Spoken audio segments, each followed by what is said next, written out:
A boy stands at the beginning of the stairs in front of a large cube that calls his name and announces to him that the skill that has been given to him is called Gacha. In Razili, the main capital of her kind, a man rides through the city in a carriage, telling his son that the skills bestowed upon him are truly wonderful. The son thanks his father for his kind words.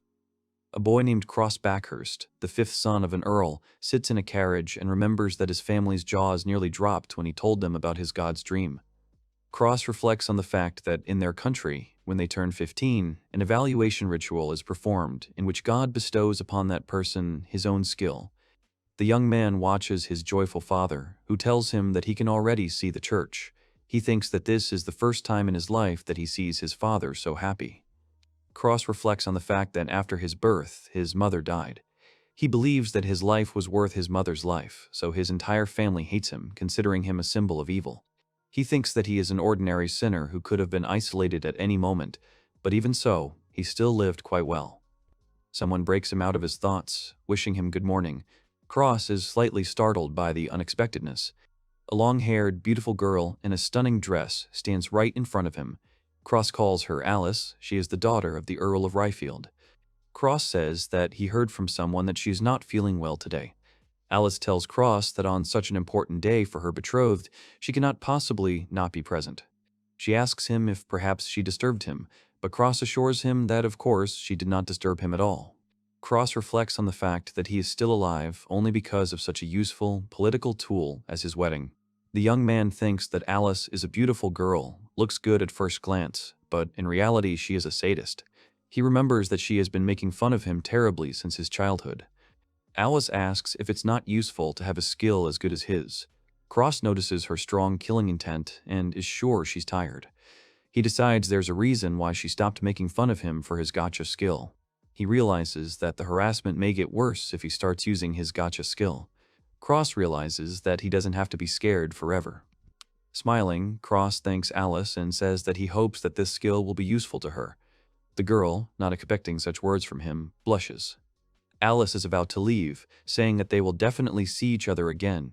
Cross is surprised that she is not angry at all, because this is extremely unusual on her part. Alice leaves and Cross is called, saying that it is time for his ceremony. Cross believes that these terrible days of his that he has always had to endure will end today. The young man thinks that with his new skill, Gacha, his new life begins. Someone announces that from now on, they will present the Backhurst evaluation ceremony. The man asks Cross to place his hand on a stone monument that stands in front of him. Cross approaches the monument, which is glowing brightly, and touches it with his right hand. The stone monument shows that his skill is called Gacha. The crowd is surprised, saying that it is indeed Gacha. They discuss that there are rumors that this skill can accumulate skills infinitely. Crest's father asks him to show him the Gacha right away.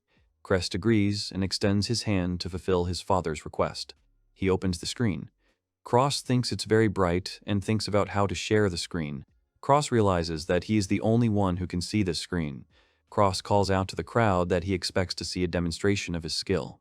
Crest announces to the crowd that he now has a screen with the Gacha skill in front of him and he can spin it. He is happy that his new life is finally about to begin. He thinks that he only needs to spin the Gacha and presses it.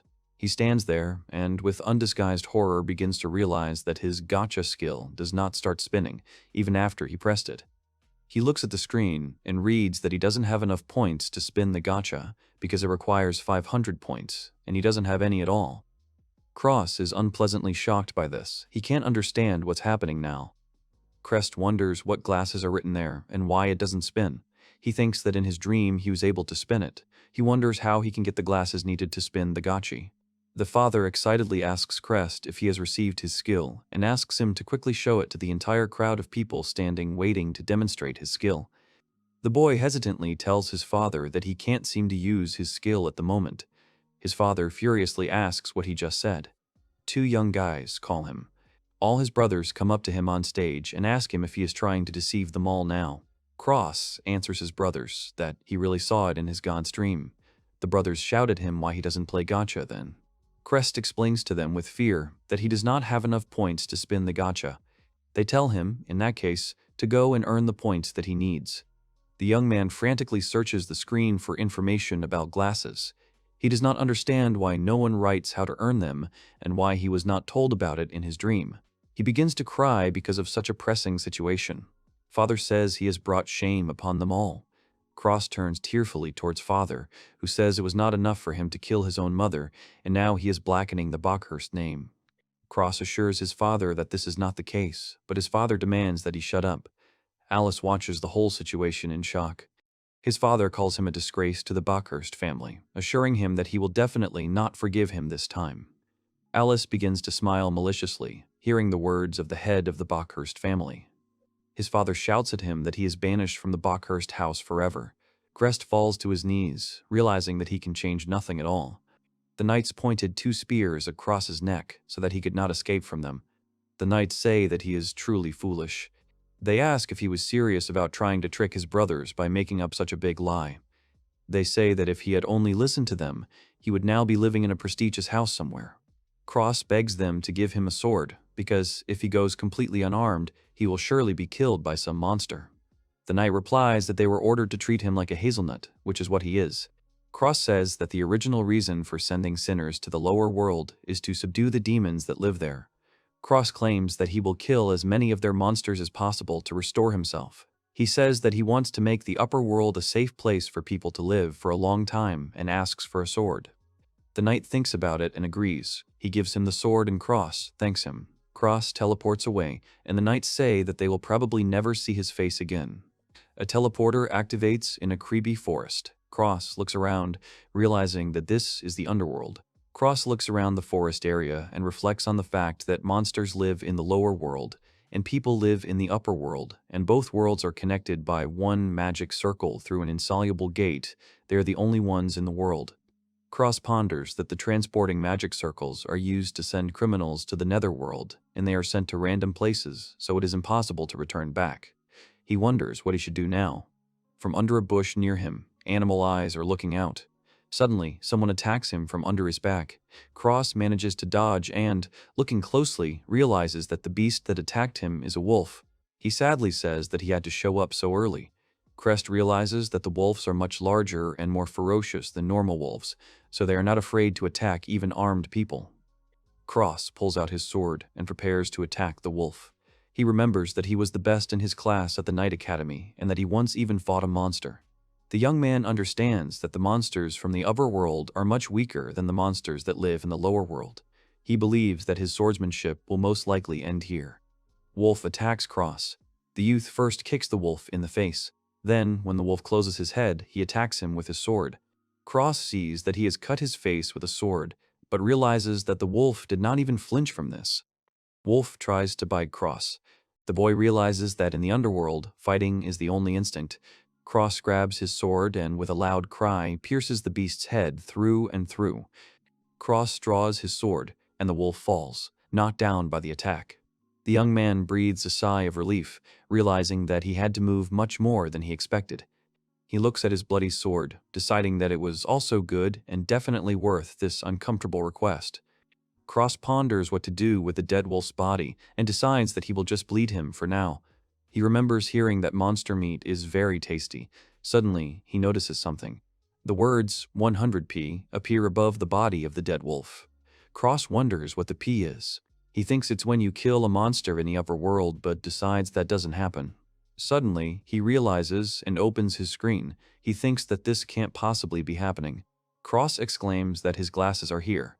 He sees that instead of the 0 he had before killing the wolf, he now has 100. The boy realizes that points can be gained by killing monsters. He says that this means that his failed skill is actually useless only in the upper world, where there are no monsters.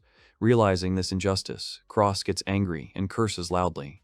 He screams that if only someone had told him that this skill was difficult to use in the upper world, then he would have come to the lower world anyway, but it would have been much better to come to this world with special equipment and treatment. Crest lies down on the bare ground, watching the clouds through the leaves of the trees. He says that maybe it was all for the best.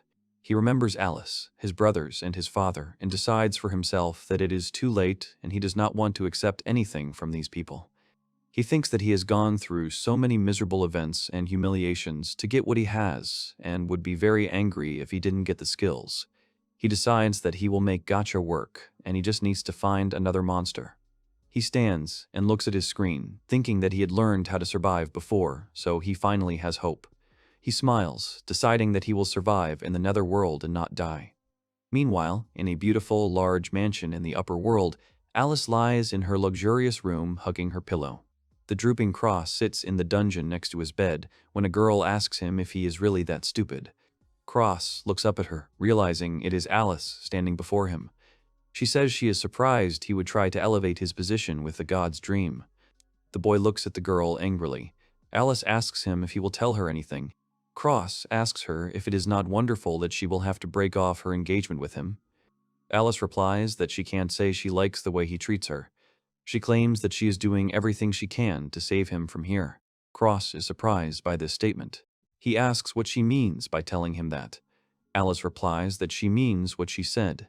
Alice smiles and says that he is her dog, her toy, and her servant. She states that she cannot just leave him like that. Cross looks at her with tired eyes and asks, what if that is the case? Then how is she going to help him? Alice takes off her shoe from one foot and puts her foot in front of his face. She orders him to lick her to show her his devotion. She states that then she will return their engagement, and when they get married, they will run away from this place instead. Alice tells him that they will need to go through a ceremony and promises that she will destroy the Reifeld family, especially for him. She extends her leg and tells him to act and prove his devotion to her. Cross moves closer and opens his mouth. At the last moment, he kicks her in the leg. He screams that she should disappear with her toy and dog, and he doesn't care about obedience. He declares that he is not her servant. The girl is indignant that if he is sent to the lower world, he will definitely die there. Cross replies that if she is finished, then let her deign to leave. The young man announces that he has already decided everything. The girl is angry and is about to leave. She turns around to tell him that he should remember this and that he should just try to come to her with tears after all this. Alice remembers that after this she fell ill and had to go home to rest. Someone asks Lady Ellis who it is. She replies that everything should be in perfect order. Ellis informs her maid, who is packing her things, that tomorrow she is going to meet Cross again and orders her things to be prepared for her. The maid says that she doesn't want to talk about it, but Crest has already been sent to the lower world. The girl is surprised and then screams loudly. In the underworld, Cross cuts down another monster. He looks at the body of the dead wolf and says that this is his second kill. He wipes the sweat from his forehead with his hand and says that it makes him sticky. He looks at the bodies of the many wolves he killed and realizes that there is a large concentration of wolves in this area. He thinks that his Gacha ability is a super rare ability that allows him to have unlimited skills. The young man realizes that in order to spin the Gacha, he needs to defeat monsters and collect points from them. He thinks that one wolf he kills gives him 100 points, and he needs 500 points to use his ability, so he will need to kill at least 5 wolves. Crest recalls that at first he thought he would immediately spin Gacha as soon as he got the required number of points. He understands that if he catches wolves one by one and without any problems, he can easily collect a lot of points. Cross decides to aim for 5,000 points so he can spin some cool Gacha. Cross thinks about what he heard, that the skill light body depends on the strength of the body itself. He thinks that it looks like he is floating above the ground and aiming for his goal and hope. He looks at another wolf he has killed and says that there are 37 kills now. The subjugation is complete. The young man claims that everything is going to lead to him calmly collecting the 5,000 points he wanted while the sun still lights his way. He opens his screen to see how many points he has collected so far by killing wolves. He is surprised by what he sees. The screen says he has 25 points. Cross exclaims that it is not increasing at all. Cross screams why he has so few points and where they all went. He starts to get angry, but tells himself to calm down. He thinks there must be some reason for this. He wonders what the problem with his hunt is, and assumes that each creature has its own different number of points. He looks closely at the wolf he killed. He looks at the place where the glasses used to show and realizes that it looks like the interface no longer shows the glasses. He guesses he's been hunting too much. He curses, saying he should have looked at his score earlier. Cross pulls his bloody sword from the body of the slain beast. He sees the inscription of the points he has earned appear above him. Tired Cross says that someday, in the light of the sun, he will earn 5,000 points. Cross recalls that after all this, he changed his hunting grounds and killed goblins, and then hunted fanged rabbits. He decides the goblins are easy to kill, as they are very weak. Cross thinks about fanged rabbits, deciding that they have the attack of a small wolf, but they are very fast, so it is difficult to hit them with a sword. The boy realizes that since the day he was sent to the underworld, all he has done is fight monsters. He says he imagines how quickly he would have died if not for his skill. He opens the screen and sees that he has collected his 5,000 points, as he originally wanted. Cross is happy that he finally got the amount of points he needed and decides to see what is there. He suggests that the 3 points of Pua are treatment, appraisal, cultivation. He believes that all these skills are very rare and require high levels. Cross muses that everyone usually only gets 1 skill at the assessment ceremony, but he can get all 3 skills. He asks himself what he should do now. He thinks about scrolling here or hiding in some safe place and doing it there. The young man decides he can't wait any longer and presses to spin the gacha. Something falls from above and lands right next to him, causing Crest to get scared. He looks at what has fallen and sees a treasure chest in front of him. Above the chest is written that he should touch it. He checks if this is where he should touch it and presses it. The chest opens its locks and a bright light pours out of it. Several balls fly out of the chest and float in the air. Cross watches the balls flying in the air. He begins to count them and realizes that there are 11 of them. He assumes that these are all the skills. He says it looks like there are different variations of the balls and reaches out to one, noting that it is a copper color. He touches the ball and it starts to glow brightly. Cross looks at the ball and sees different versions of abilities in front of him. He checks to see if these are all the abilities. Cross suggests that this is a change in abilities. He says that he cannot understand only because of this. The young man thinks about how to continue and decides to open the silver ball from the top. The ball opens up abilities such as sword mastery, short blade mastery, and more. He thinks that there are more tempting skills here. He notes that he doesn't know how to check whether sword mastery works on one-handed weapons or not. Next, he chooses a golden ball. Cross exclaims that it gives magical abilities. He claims that with such magic, survival is a piece of cake. Cross says that he will finally move on to the rainbow ball. He is excited, thinking that a skill with 3 points has not yet appeared. The young man reaches out and touches the rainbow ball. The ball grants him the skill, assessment. Cross is happy, exclaiming that it's awesome and he'll try it now. He decides that he doesn't want to lose skills anymore. Cross remembers that he needed to imagine the name of the skill in his head. Cross closes his eyes, trying to concentrate, and imagines the names of the skill assessment in his head so he can use it. The young man opens his eyes and sees in front of him the inscription, Data Update, which surprises him greatly.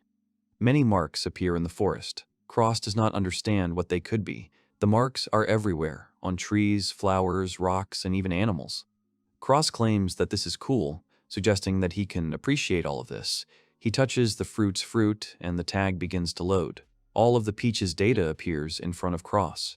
Cross reads the data carefully and realizes that as the level increases, the number of items that can be identified will increase. He is glad that at level 1, toxicity can be identified. Cross wants to open his data and his hand mark starts loading. His panel appears in front of him and he asks if this is his status. The boy reads that he has 9 available skills and tears well up in his eyes. Suddenly, his stomach rumbles loudly, reminding him that he is hungry. Cross says he is so hungry that he is crying. It is already dark in the forest and he uses his magic skill, creating a small flame with his finger to start a fire. He understands that this is all he can do at level 1. Crest eats the meat of a killed animal that he has cooked. He exclaims that it is very tasty. The light from his fire can be seen in the forest. Crest decides that he will somehow survive the cold. The boy lies on the floor, covered in the fur of the beast. He notices that there is so much to do tomorrow and realizes that the Ganchi glasses are needed for hunting monsters.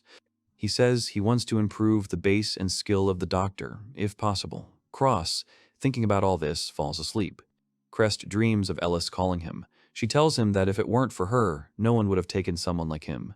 She says that he must obey all her orders. She demands that he answer, but he does not turn to her. She screams, repeating his name over and over. Cross wakes up with loud screams. He exhales, realizing that it was just a dream. He is outraged why he sees such dreams when he finally escaped from it. He lies back down and reflects that she was in the aristocrat's school uniform. He remembers that since then, Ellis's true nature has been revealed. Alice thinks she is beautiful. She remembers someone telling her she was like an angel reincarnated. The girl tucks her hair behind her ear, and decides she doesn't like it. She thinks it's because she's 100 times more beautiful than some angel. The boy tells little Ellis that she better not mess with him. He explains that it is because he is the child of the devil.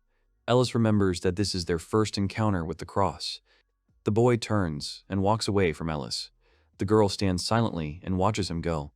Ellis thinks that Cross was the first person who didn't pay any attention to her. The girl clenches her fist in anger and says, well, okay. She thinks that Cross Bockhurst will still look at her. He decides that he will definitely be crazy about her. Ellis remembers that the next day she started going to him. The girl tells Cross that today they are going horseback riding. Cross replies that they don't have a horse here. Ellis takes out a whip meant for a horse. She mounts it and yells at him to go faster and start neighing like a horse. Ellis realizes that Cross accepted her and her true nature, so she unknowingly became attached to him. However, she realizes that there was another side to him. At the event, the Cross brothers surround Ellis. They tell her that she is so noble. They claim that she is visiting him on purpose.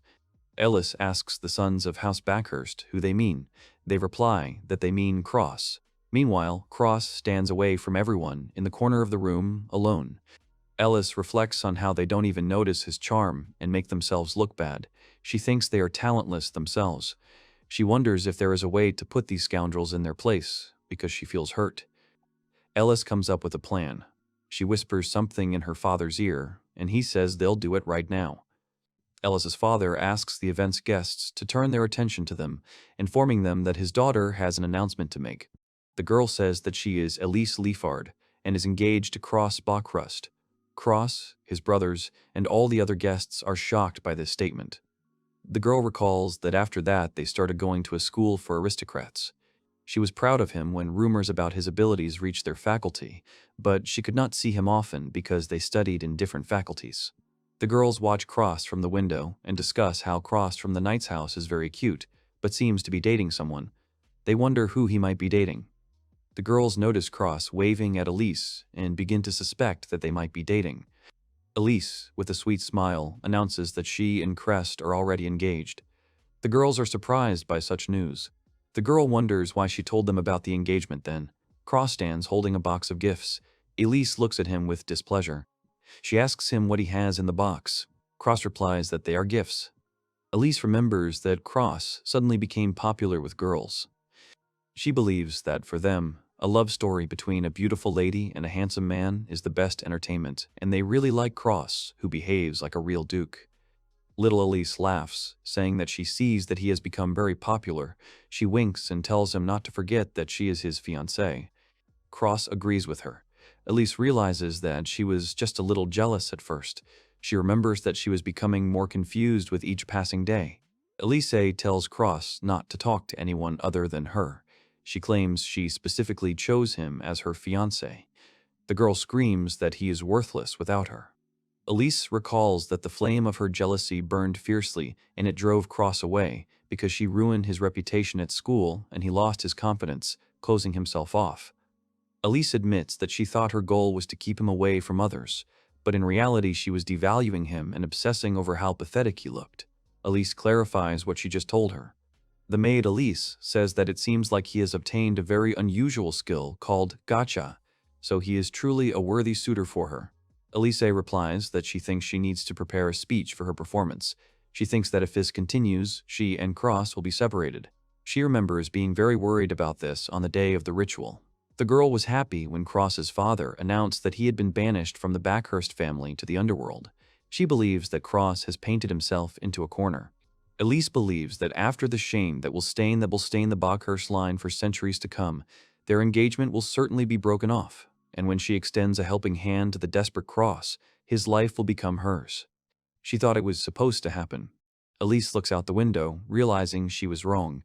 The girl thinks that if he had been a little more obedient, it wouldn't have happened that they would never meet again. She wonders why and starts to cry bitterly. Behind the door, the maid apologizes for disturbing her rest. Ellis shouts at her not to open the door. The maid replies that she understood the order. Ellis asks what she wants, and the girl replies that the head of the family wants to give her something. She asks the maid if it was her father. The maid tells her that she was asked to prepare for an audience with King Rakend. The cross shouts joyfully. He sees the peaches and exclaims that indeed, fruit grows in this place. He bites into the peach, savoring the sweet, juicy taste. He claims that all his fatigue has disappeared in an instant. The cross thinks that this momon tree is twice as big as usual and began to bear fruit in just 5 days. 5 days ago, Cross announces that 25 fish arrows are ready. He looks at the screen, claiming that he now has 11 gachi skills. He exclaims that he now has 2 rainbow skills. He looks at the skills and is happy that so many new ones have appeared. He notices that the evaluation has gone down, but decides that the level will still rise. The young man reads that the rainbow skill, cultivation, allows one to shorten the time and enhance some quality of the object being cultivated. Cross takes the bone in his hands and is offered to grow a fruit-bearing momona tree, notifying him that it will take 5 days. Cross is amazed that a fruit-bearing tree can grow in 5 days. He says that rainbow skills are even more cheaty than he thought. He looks at the screen and says that in these 5 days he's been focusing on learning skills and finally gacha. He reports that he has defeated the skeleton and the fairy.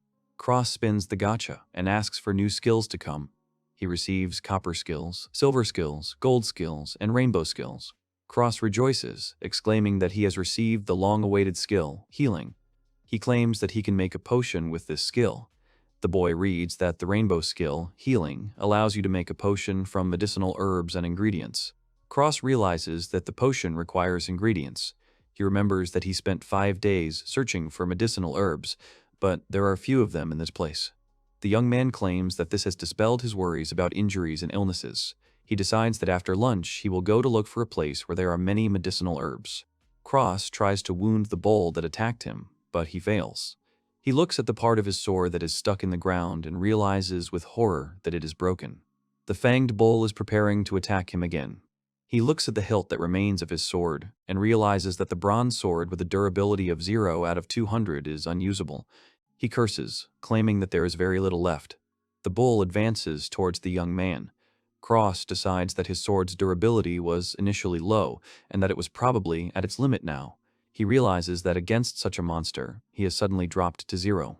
Crest goes over the options of how he can defeat the bull in this battle, but he understands that he cannot use magic at all yet, and fishing and cultivation are useless.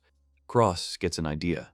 He turns towards the bull, deciding that he will engage in hand-to-hand combat and positions himself for the correct strike. He delivers a straight punch straight to the fanged bull's head. The fanged bull turns over from such a powerful blow that Cross delivered.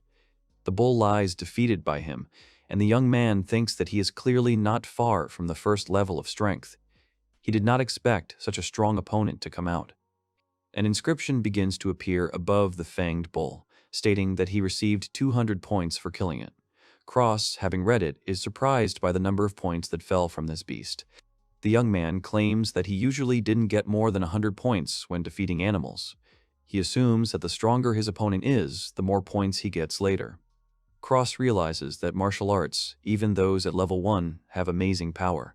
He wants to tell what happened to his hands a few seconds after using this skill, but is abruptly interrupted. He looks at his hand, with which he hit the fanged bull, and is horrified when he sees that it is all swollen and bleeding. Cross screams in fear, asking what's wrong with his hand. He starts crying from the unbearable pain and launches his skill.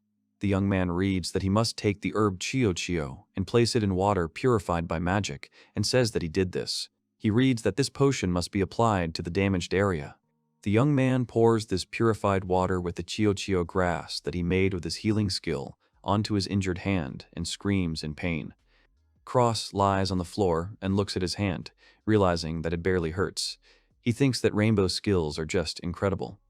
The young man picks up the hilt of his broken sword. He decides that the martial arts and pharmaceutics are not of a high enough level to use. He says that he needs to take care of his sword. Cross uses his skill called blacksmith. He reads that he needs to put the hilt of his broken sword on the board, as well as a cow's tusk. He reads that the Gyuga cow tusk sword is ready, and its attack power is 70, and its stamina value is 200. The young man takes it in his hands, saying that it will be completed in the shortest time and has maximum durability. He concludes that the sword is good, But in battle, he learned that one weapon is not enough to win. Cross decides that he must find allies. He thinks that in order to pull off the gacha, he must continue to defeat new monsters. But if such a strong opponent appears in the future, it will be risky to fight alone. He muses that if he has friends, he could take turns keeping watch while one of them goes to bed. He decides that tactics are also born in battle. Cross remembers that when he still lived in the upper world, someone mercilessly kidnapped other people, and if there were several of them in the same place, they would unite with each other and use a spell. Crest stands there, lost in thought, and decides that he will try to find any traces of man.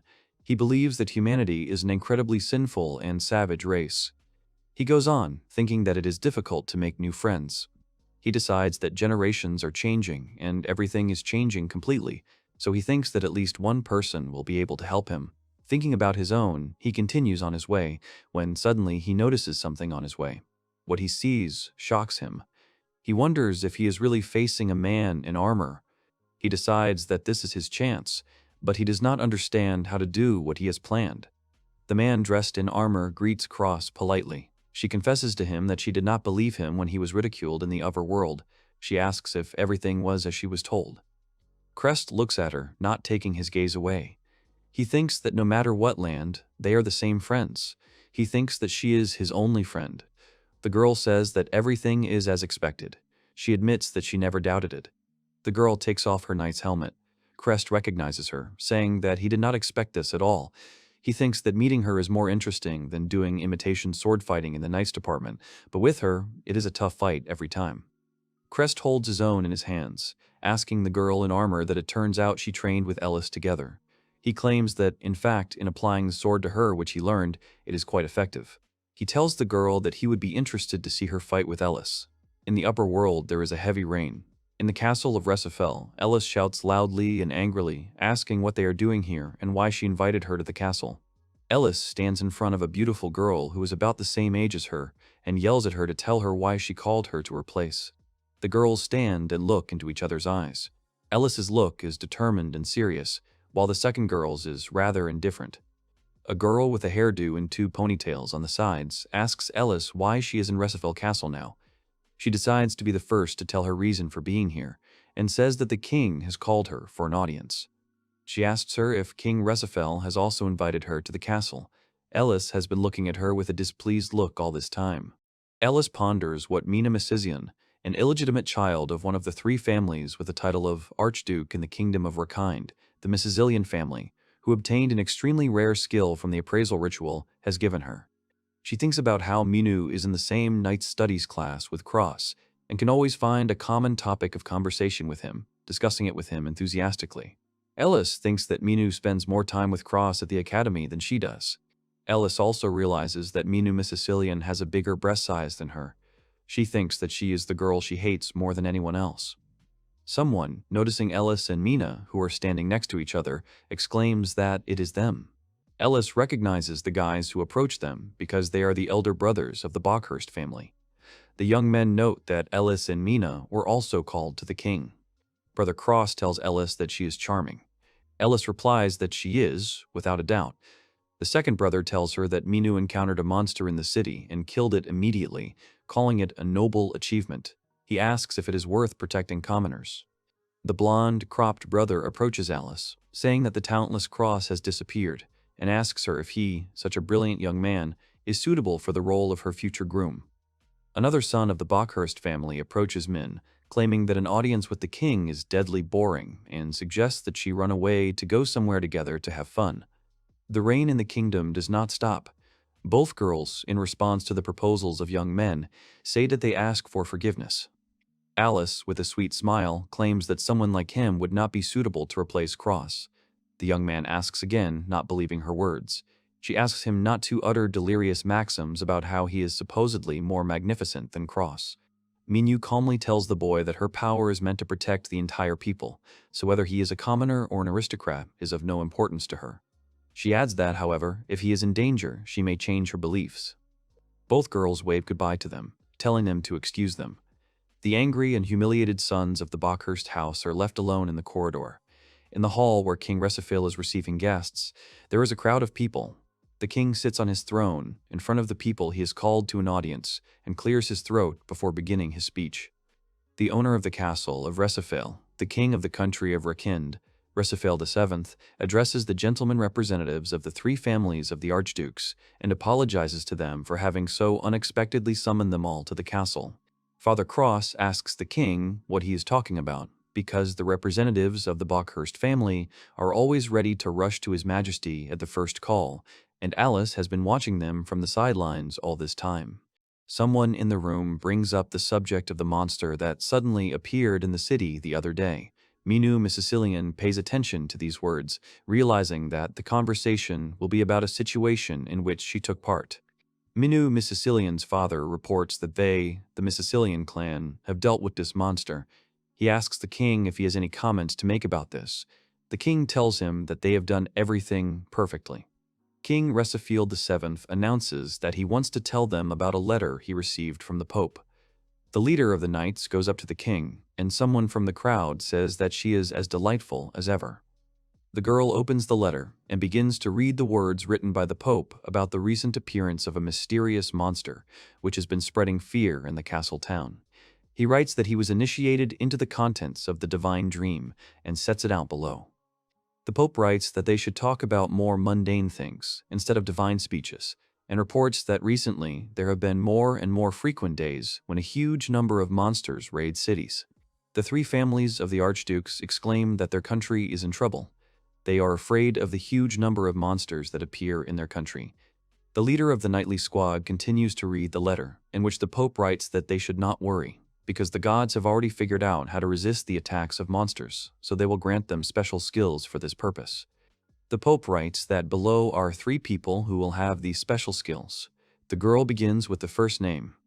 The leader of the knight squad reads that the owner of the skill, Intercession of the Providence of the Holy Maiden, is Alice Riefeld. The girl is shocked by this news, not believing that it is really her. Alice's father, the head of the Riefeld clan, praises Alice, saying that she is a good girl. The girl thanks her father. Alice rejoices, remembering that, indeed, her skill was too powerful to affect the upper world. Alice thinks that suddenly it turns out that this is an extremely rare skill used against monsters. She thinks that today, from this very day, heroic tales about her will begin. The leader of the knight squad continues to read the letter. The girl reads a letter in which the Pope wrote that Minu Missicilian will have the skill Brave Strike. Minu, even after hearing this news, does not show any emotion outwardly. Alice grits her teeth in anger, thinking that it is this Minu again. She resigns herself to the fact that she has a skill for rear support, and if all the nasty, dirty monsters are entrusted to her, then she will be satisfied. She believes that when you work in close proximity to commoners, a sharp increase in sympathy is inevitable. Alice gleefully thinks that her life may end on the battlefield, where she will be cruelly killed. The leader of the knights announces the third and final person who will receive a special skill. The brothers of the Bockhurst family argue among themselves, because each of them believes that he will be the last one on the list to receive a special skill. The leader of the knight squad announces that the third and final special skill is called Gacha. Alice, Mino, the Bockhurst brothers, and everyone else are shocked upon hearing this. The girl loudly announces that the owner of this special skill is the Bockhurst Cross. The head of the Bockhurst house realizes with horror what he has done. King Resafel states that these three skills have been the subject of discussion before, whether they are special skills against monsters, considering that they were given to members of all three ducal families. The king reports that, according to the Pope's assumption, it seems that in the future there will be people with special skills used against monsters. The man cheerfully says that therefore they have nothing to fear from monster attacks, because they will ensure the safety of their country Rakind. Alice, nervously, silently listens to the king's speech. Alice notices that King Resafel is smiling. She realizes that the king probably doesn't know where the Bockhurst Cross is now. Alice is angry, realizing that this means that she and Minu will have to deal with the monsters alone. The head of the Bockhurst house, Father Crest, is so nervous that sweat is pouring off him. Alice thinks that the Bockhurst family has done something wrong. The king asks what they said about the Bockhurst family. He remembers that they were talking about their fifth son, Cross. She asks what happened to him and where he is now.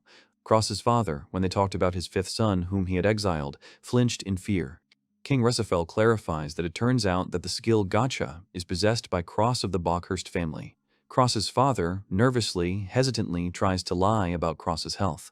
He is interrupted by a man who suddenly addresses the king.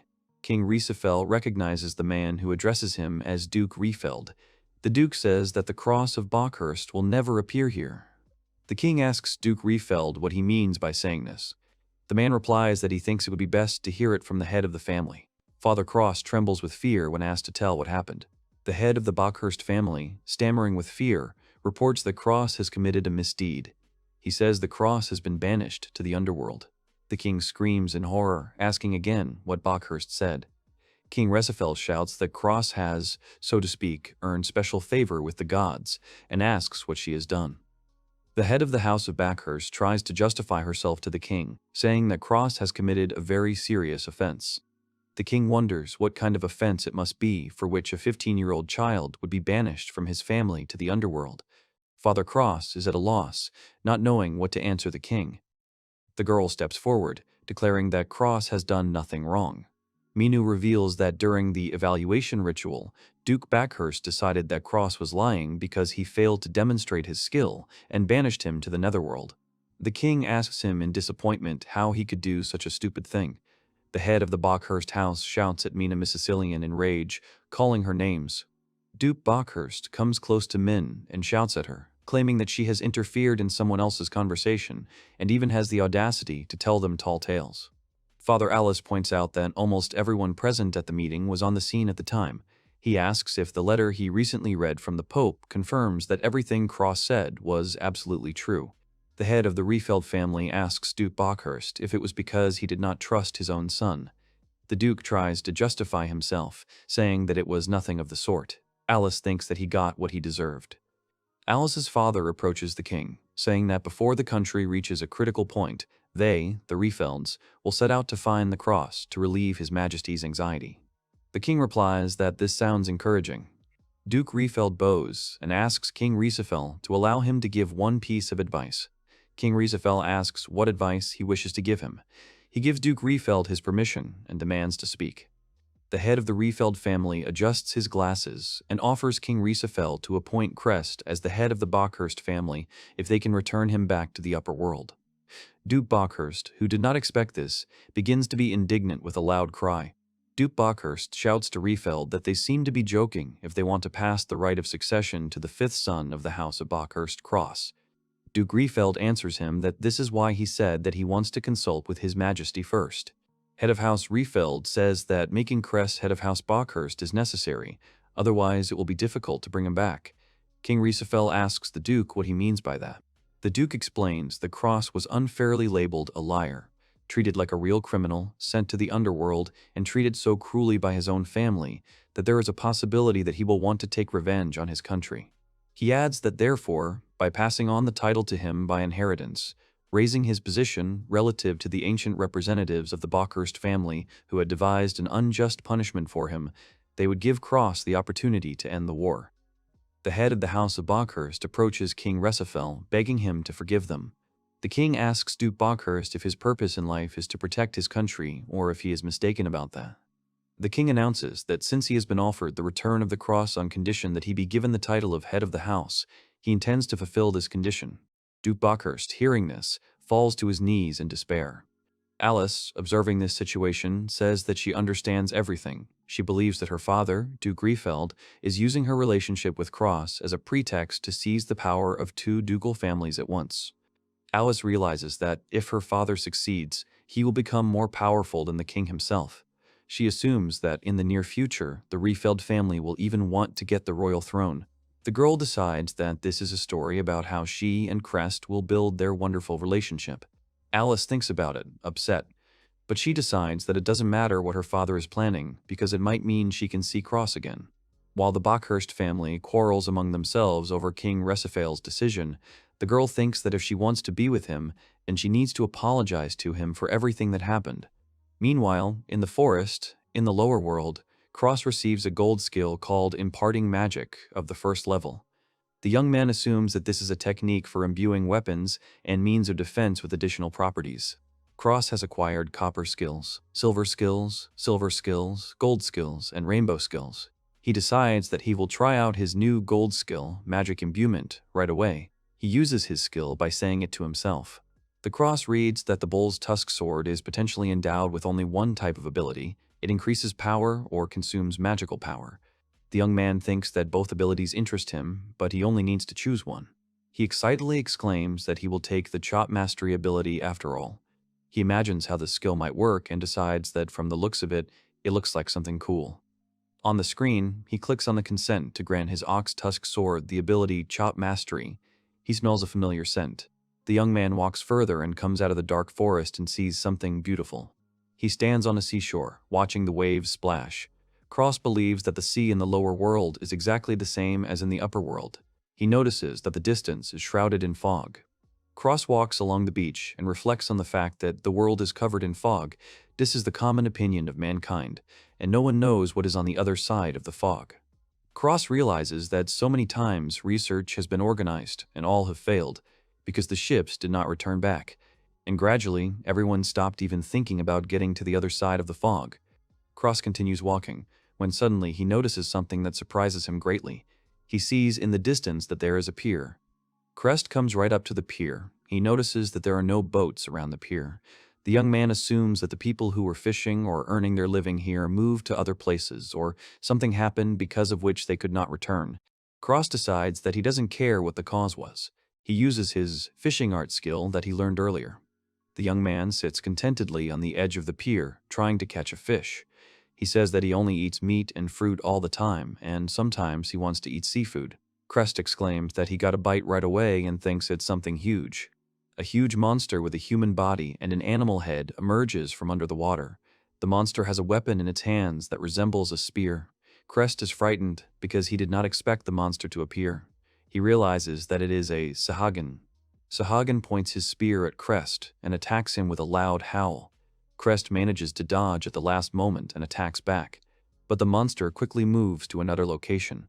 Crest stands on the edge of the pier, and the monster is opposite him, a few meters away.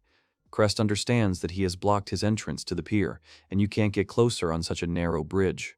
Cross decides that this is the time to try out his newly acquired skill. He uses the magic empowerment ability on his sword. Cross attacks his opponent with the skill slashing mastery. The youth cuts the monster's body, causing blood to flow out. The youth immediately attacks again, piercing the monster's body through and through. Crest defeats Sahagin. The young man is happy when he sees that he was given 200 points for it. He says that when he levels up, he will probably be able to kill monsters with one blow. He stands on the edge of the pier, looking at the water, and decides that with the second level of the art of fishing skill, he will be able to catch something decent. More monsters are heading towards the pier. Crest exclaims that there is a Sakagin infestation here. Crest curses, saying that he thought he would finally get his hands on seafood. The cross reads that Sahagins do not contain poison and are edible, but at a satisfactory level. The young man decides that even though it says here that Sahagins are edible, he has no desire to eat them. He remembers that he fished a little more, but did not catch any fish, only accumulated points. The crowd whispers among themselves. A teddy bear has a sign on it that says it is a representative of the House of Bockhurst. All those gathered look in surprise at the bear, who sits separately on a chair. The king turns to Duke Riefeld, saying that he entrusts them with the search for the cross. The head of the Riefeld house answers him that he can rely on him. Someone approaches the king. The current head of the Missicilian family, Minu's father, says that they will also help in the search for the cross. King Resifael is surprised, clarifying that the Missicilian family will also join the search. The man agrees. Duke Missicilian points to Mina, saying that they will even involve the brave Mina in the search. The king and Duke Riefeld simply look at them, saying nothing. The people ask who will then defend their country. The king says that Minu's skill, Brave Strike, is an invincible power, and in their absence, a large number of monsters will invade their country and attack. Father Minu replies that the cross in the lower world was in a much more dangerous position all this time than all of them. The head of the Missicilian house assures them that in such a situation they cannot lose a single minute. He asks the king that isn't it obvious what their priority should be now. The king scratches his beard and agrees with Duke Missicilian. He says that there is some truth in his words. King Resifael turns to Min, asking her if she agrees with this. Minu, with a sweet smile, tells the king that she agrees and asks him to entrust her with this. The king, charmed by Minu's beauty, says that he relies on her. He announces that everyone is free. Someone asks if maybe he will be allowed to join the search.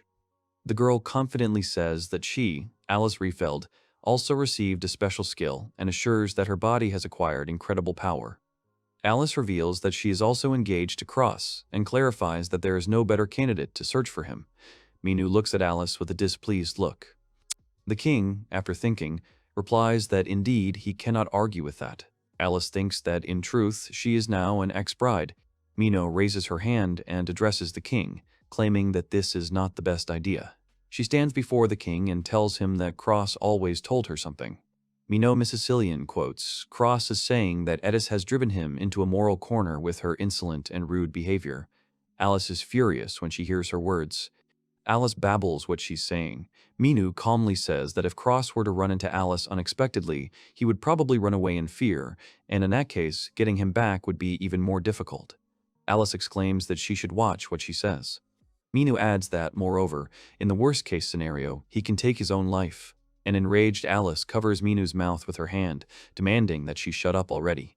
Alice tries to take Minu away right in front of the king.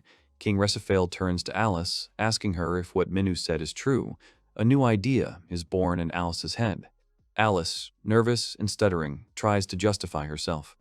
Minu thinks that what he said to her in a private conversation is of course a lie, but it is suspicious. Alice tells the king that it is a fact that she sometimes showed rudeness in communication with Cross. Alice lies that there is a reason for this rude treatment. She claims that although she was engaged to Cross, Mino was constantly flirting with him. The king, believing this, exclaims how dare she, and Alice laughs maliciously. Minu is adamant that Alice's accusations are untrue, claiming that she has always interacted with him as a friend. Minu looks at Alice, saying that since she thought so, it would have been enough to discuss it with her personally, but she, in addition to this, constantly attacked Cross, taking out her anger on him. Alice looks back at her, clarifying that she has given her enough attention. She claims that she didn't even listen to her, so she had to talk to Cross. Minu claims that she never said anything like that to her, but Alice denies this, insisting that she told her clearly and distinctly. The king tries to stop their argument. The girls continue to argue among themselves about whether Alice told her about this or not. King Resifale begins to get angry. The king yells at the girls to stop arguing. The king says he doesn't care which one of them does it. He demands that they simply return Cross back to the upper world as quickly as possible. Minu asks Alice how she's going to get Crest back. Alice looks at Minu, thinking that she is being terribly clingy. Alice replies that she will persuade him and tells him that her father has already prepared a wonderful gift for him. Minu asks if she means that Crest will be given the title of head of the Bockhurst upon his return. Alice says that her father was a great idea to ask the king to make Crest the head of the family. Minu sighs in displeasure and replies that it is indeed so. Minu stands in front of Alice and claims that she knows nothing about the cross. She says that what the cross always wanted was freedom. Alice yells at Mina for being so annoying. She says that when he becomes duke, he will have the house and money to do as he pleases. Mina replies that Crest is not interested in such things. Minu smugly says that, however, no matter what she says next, it seems that it will not do any good. Alice gets angry and shouts, asking her what she just said. Minu turns around abruptly and leaves, saying goodbye to her. Alice asks her to wait, but Minu does not react to her words and leaves her. Alice is left perplexed and asks into the void what this freedom is. In the lower world, Cross stands, upset about something. He watches the balls floating in the air and notes that today is already the 30th of April. He explains that April is the deadline, which means that today is the last day to master the skill, Gacha. Cross says that he spun the Gacha wheel 11 times a day and got more than one rainbow skill, which is really a lot. He realizes that rainbow skills have a level of 3, and he must also draw 4 of the same skill. Cross clenched his fists. He thinks that since he came all the way, he asks for cultivation and cultivation to be drawn. The skill, growing and cultivation, is displayed in the ball. Cross smiles, happy about this. He exclaims that he now has all the rainbow skills at max level. The Cross goes into his cave where he lived all this time that he was in the lower world. He says that it turns out that today he will part with her. The young man assures that he will not be bored at all. Cross remembers that yesterday he used his Gacha ability and finally got the silver skill, construction. Cross exclaims that he will fulfill his cherished wish and build his own house. Crest announces that he has already even chosen a place in the forest where his new house will be built. He has collected all the necessary materials for building the house. He surveys the area and plans for it to be a house on a small hill with a beautiful view, a river nearby where he can fish and easy access to areas, research for which has not yet progressed. He opens a screen with a huge number of plans for a house to build and says it's time to get started. He looks at the house plans provided to him. Cross says that his construction skill is at level 1, so the design and size of his house will be modest. He claims that he plans to live alone anyway, so it doesn't really matter to him. He learns that the materials used in construction are delivered in advance, and all that remains is to choose one of them. He is also pleased that the desired layout of the rooms of his house is similarly chosen in advance. After much choice, he announces that he has decided what kind of house he will have. He clicks on one of the house plans that were provided to him. As soon as Cross clicks on the house he has chosen, a small wooden house appears in front of him. Cross stared at the house in shock. He couldn't believe it just appeared right in front of him like that. Cross checks the walls and decides that they are strong enough. He believes that these walls will protect against attacks by simpler monsters. The young man decides to enter his new home. Inside the house there is a bed, 2 windows, a stove, and curtains. Crest goes into the house, looking around. He thinks that the inside is also quite well made. He notices monster fir curtains, which have average strength and low sound insulation, and window glass made from coastal sand, which has average strength and low sound insulation. He approaches the kitchen stove, claiming that he has always wanted one. The boy looks inside the stove, saying that if he uses the cooking skill, the food will be cooked instantly, but it will taste slightly worse than food that is cooked by hand. Cross muses that since there is nothing to do in the netherworld other than research and earn points, he has taken up cooking seriously. He recalls that outside of the netherworld, he has never even tried cooking. Cross lies down on his new bed and is amazed. He exclaims that he now has a bed made from the wool of fanged sheep. He supposes that this bed is even warmer than the one he had in his parents' house. Lying on his bed, Cross turns to look at the calendar hanging on the wall opposite his bed and near the window. The calendar says it is April 4th. Crest jumps out of bed and opens his screen. He believes that choosing Gacha is where it all started. Cross decides that before the next month comes, he needs to check his stats again. He reads that his strength is 130, his endurance is about 123, his agility is 102, his intelligence is about 24, and his magical abilities are 155. Cross realizes that by this time he has already accumulated 50,000 points. He remembers that he has already used 40,000 of the 50,000, and has already used the Gacha ability about 88 times. He notices another important detail. The young man says that he, who was expelled because of the loser skill Gacha, has a certain number of skills. He looks at his skills and exclaims that there are 30 of them. The screen says he has 30 skills available, including his Gacha skill. He has rainbow, gold, silver, and copper skills. Crest asks himself how he suddenly lost the sense of reality. He says that this is how he built a beautiful house. The young man admits that he can no longer imagine his life without his skills. The cross falls onto the bed, suggesting that when there is no emotional connection with anyone, the living sense of the world begins to disappear little by little. He suddenly realizes that expert judgment and witchcraft are in the same category. He wonders if there are special skills for taming and raising monsters. Crest looks at the calendar, noting that May will start tomorrow. He assumes that the new Gacha will have such options. The young man is digesting on his left side and says, "What else?" He asks if the circumstances can turn out so favorably for him. He starts to worry, saying that, who knows, maybe the next Gacha will have some restrictions. He fears that, in the worst case, the points he hasn't used will be lost. Cross decides that he would be better off spending all his points. He says that he might get a notification about this as early as May. Cross claims that this bed is indeed too warm, however. He says that it seems to have been created to turn a person into a useless and lazy creature.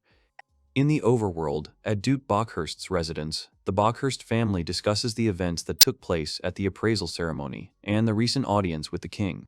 Cross's brother scolds him, claiming that Cross has already brought shame on their family twice.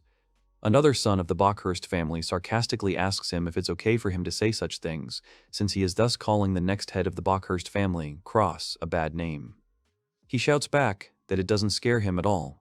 He assures that he wasn't teasing him, so Cross has absolutely no reason to take revenge on him. He says that he would rather take revenge on him, because he was the one who made fun of him the most. His younger brother replies that he was just following his orders. The boy asks him what he said he did. The man slams his fist on the table, ordering everyone to be quiet. The head of the Bockhurst house shouts angrily, asking who will now go in search of the cross in the underworld. He claims that this is what needs to be decided first.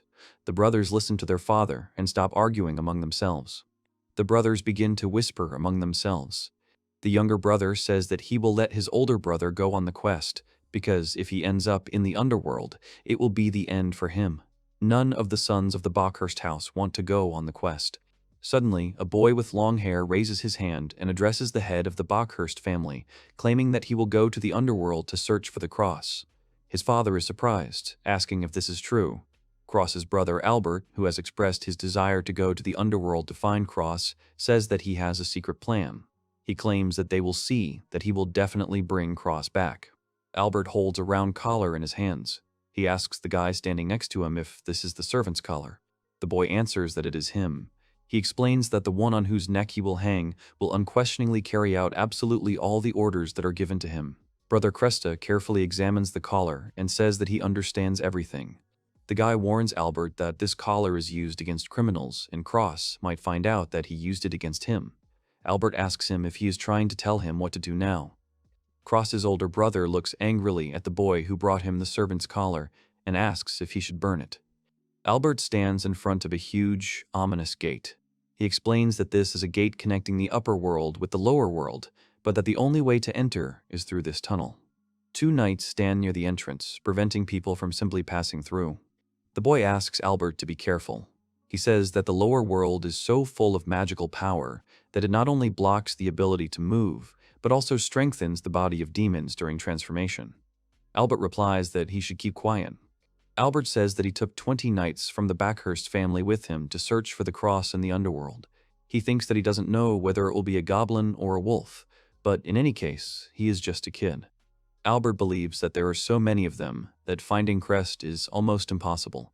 He reflects on the fact that his brothers are incompetent because they have such a wonderful opportunity, but none of them wants to take advantage of it. Albert decides that he is going to use the cross in the servant's collar to gain complete power in Behurst. He shouts to his knights that it is time to move out. They pass through the gates to the underworld with a cry. Cross is sleeping peacefully in his bed. He suddenly opens his eyes, realizing that it is already morning. He looks at the calendar hanging on the wall, where it says that today is the 5th of May. He exclaims that May has arrived. Crest opens his screen, wondering what is in Gacha. The screen says that the Gacha summoning has been confirmed and the May celebration has begun. He reads that he has 10,000 points and the April Gacha is over. The young man starts clicking on the screen. Cross is happy, saying that he has 10,000 points, which means he can spin the Gacha 22 times. He claims that if he spins it 11 times in a row, he can get the rainbow ability. He decides that he should try it and presses the button to smoke the Gacha. The chest opens and ability balls fly out. Cross notices that he has obtained the silver skill, Domain Evolution Technique, as well as a rainbow skill called Summoner. The young man reads on the screen that the Demon Evolution Technique ability helps his demons evolve, and the Summoner skill allows him to summon his demons to a location of his choosing. Cross clarifies that these skills are useless if he can't control his demons. He reads on the screen that the skill can't be used because he doesn't have any demons bound to it. Cross decides that he shouldn't panic about it. He believes that he just needs to learn how to control demons to do so. He exclaims that the May Gacha has just begun and he is eagerly awaiting news. The young man received the skills Demon Manual, Summoning, and Demon Usage. Cross rejoices and exclaims that he has received all the skills in the set. He reads that the skill, Demon Usage, allows him to control demons if he defeats them. The young man realizes that with this skill, he will already be able to control them. He remembers that he learned something at the academy about how to make demons join him.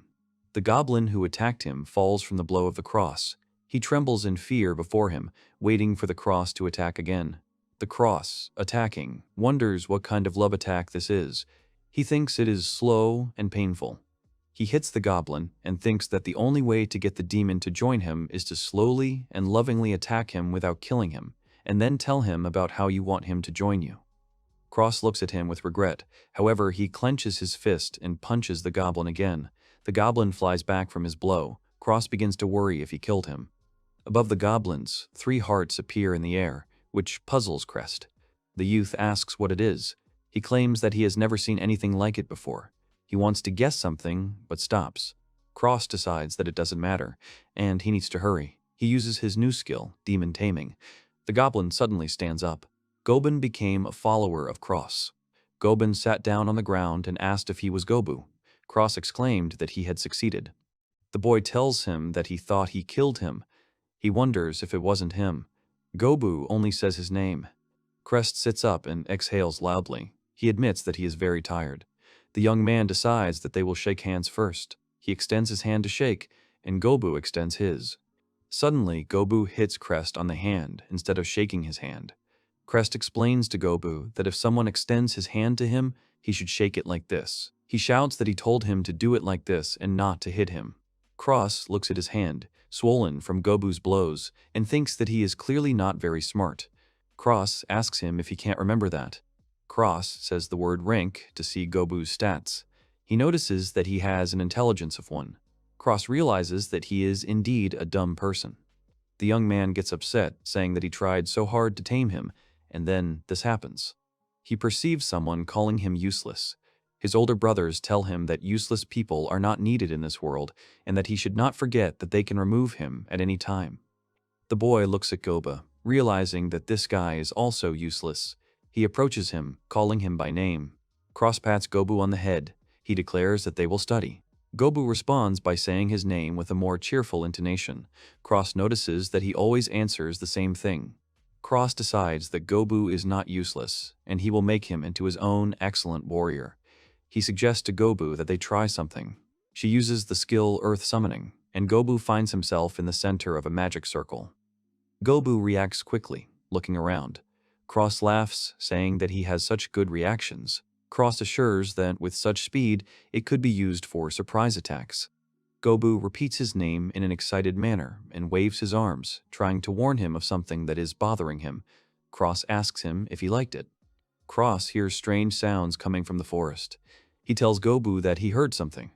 Gobu continues to try to warn Cross of the coming danger. Gobu continues to say his name, and Cross says he understands. The boy decides that he just imagined it. There is a severed head on the ground, which belongs to a goblin. Albert curses, asking what is going on. There are dead knights on the ground, and Albert yells at them, asking why the goblins beat them. Albert grabs the guy from the observation squad by the collar. He yells at him that he thought he told them to always use the skill, observation. The guy frantically apologizes to him. He explains to Albert that due to the high concentration of magical energy, it is very difficult to detect not only the cross, but even demons, and when it is used for no reason, they simply waste energy. Albert hits the knight. He continues to hit him and tells him not to make excuses, calling him useless. Albert thinks that he did not expect this to turn out so badly for him. He understands that the knights fought worse than usual this time. He asks the knight he beat up about the number of people with serious injuries. The guy first answers that there are 6, because he counts himself 2, but then changes his mind and says that there are 5. The knight tells Albert that in this battle against the goblins, absolutely all the knights were wounded, so they will need to return to the upper world. Albert replies that they are in a hurry and orders the knights to leave those who cannot move. He says that if they are still alive when he returns, he will take them too. The knights are shocked by his order, but they obey him. Albert ponders how he can return there if they just lost to the goblins. He believes that if he does not bring back Cross, his position will be in jeopardy. The knight shouts to Albert that he no longer wants to follow him. His comrade tries to stop him, but he does not listen and asks to let him go. Albert, hearing his plea to let him go, silently turns around and stabs him to death with his sword. The knights, seeing that he has killed their comrade, scream in shock. Albert slings the bloody sword he used to kill the knight over his shoulder and asks them who they think their leader is. He warns them that they had better listen to him. He looks at them with a threatening look, saying that if they do not obey his orders, the same thing will happen to them as to their comrade. The knight tells Albert that they have found something similar to human tracks. Albert sees a human footprint on the ground. He says that the tracks were clearly made very recently. The knight asks him if these tracks belong to the cross. Albert replies that he does not know what the marks of the cross look like, but that it is about the same size as the marks. The knight declares that he will then follow that path. Cross looks at someone barking with interest and Gobu with fear. They look at their new companion, the wolf. Cross exclaims, which means the wolf has joined them too. Cross opens a screen with his stats and reads that the wolf has an intelligence of 20. He says that he is smart. Gobu shouts his name with a questioning intonation. Cross turns to Gob and asks if he wants him to see his name too. Cross says he will. A sign appears on Gob asking him to give him a name. Cross says that now that they are on the same team, he will feel uncomfortable if they don't have names. He opens the on-screen keyboard and wants to give him a name. He tells the goblin that from now on, his name is Goblin. Goblin begins to glow and transform. Goblin becomes a girl with long hair. She is dressed in a skirt and a tank top. Cross is surprised that he has evolved. Cross suspects that this is the effect of the skill, demon evolution technique he received. He decides to check if his status has increased. He hears a bark and turns his attention to the wolf. He remembers that he needs to give it a name. Cross names the wolf Rufuna. The wolf also begins to evolve as a goblin. Cross picks up the wolf, exclaiming that he is so cool. He says that they should do it again. Cross looks at the goblin and the wolf and calls them by their names, Goblin and Rufun. The Cross announces that from this point on they will all live together in this world, and they have become his irreplaceable companions. Cross hugs Goblin and Rufuna and says that it is definitely nice to meet you now. All he gets in response is a bark from the wolf and a gobu from Goblin. Cross tells them that it is already dark, so it is time for them to go home. Goblin senses something is wrong. She opens her eyes, and she and the wolf find themselves in front of Cross, preparing to attack. Rufuna and Goblin are angry, sensing danger. They prepare to attack. Cross asks them what happened to them suddenly when someone comes out of the forest. Cross notices that there is something there. Cross, seeing the man in front of him, is horrified. He begins to understand. He realizes that this barely audible sound that was earlier was the scream of a man. He believes that the source of this scream was definitely lore. He looks at the guy with the sword in front of him, thinking that it is Albert, the second son of the Bucharest family. Albert says with a sinister smile that he found him. In the huge estate belonging to the Bockhurst family, in the yard, a boy lies next to a small puppy that is already dead. Someone tells him that he is just an impudent owner of some animals. He orders him to get rid of the dog's corpse later. Cross's older brothers leave. Only Albert stays behind to tell him that he apparently doesn't know his place. He lifts the crying, beaten Cross's head by the hair and claims that he is a murderer, which is why he can't get anything. Albert tells his younger brother, Cross, that he is the only one he has ever forgiven in his life, and promises him that he will live under his never-ending wrath for the rest of his life. Albert and his two knights stand in front of Cross and his new companions, a goblin and a wolf. Cross, recognizing his older brother, feels a terrible fear. He wonders why Albert, the second son of the ducal family of Bockhurst, is in the netherworld. Albert joyfully exclaims that he has been looking for him for a long time. The elder brother of the Cross begins to approach him, saying that he thought that he had already died in the lower world. Albert claims that this day is the happiest day of his life. Cross, standing where he was, rudely asks his older brother why he came to see him. Albert is surprised by such impudence on the part of his younger brother. Albert asks Cross if he is not glad to see his older brother. He claims that Cross must have been incredibly happy when he saw him. Albert explains to him that he came to the underworld to take him back to their home in the upper world. Cross gapes in surprise when he hears what his brother told him. His brother, the second son of the Bockhurst family, apologizes to him for banishing him from the upper world to the lower world. He assures him that it was just a joke. Cross sarcastically exclaims that it was very funny. He tells him that he almost died from such jokes. Albert replies that he is still alive and tells him not to act so cynically. Albert watches his little brother closely, thinking about how this is such an unexpected surprise for him. He thinks about how he is beginning to understand exactly how Cross feels about him now. Cross's face expresses the horror he feels at meeting his elder brother, and his whole body shakes uncontrollably with fear. Albert realizes that his younger brother is clearly not angry with him now, but simply very scared. Albert recalls that he and his other brothers have instilled fear and despair in Cross since his birth. He admits that they made sure that he would never be able to fight back against any of them. The young man decides that although Cross has a very rare skill, it does not matter at all, because if he obeys him unquestioningly, then everything will be fine. He calls his knights, whom he took with him, to search for Cross. He turns to them and looks at them with a terrifying look. He threatens them that if even one of them is afraid of this demon of the cross, he will kill them. The knights, afraid of him, quickly answer that they understand everything.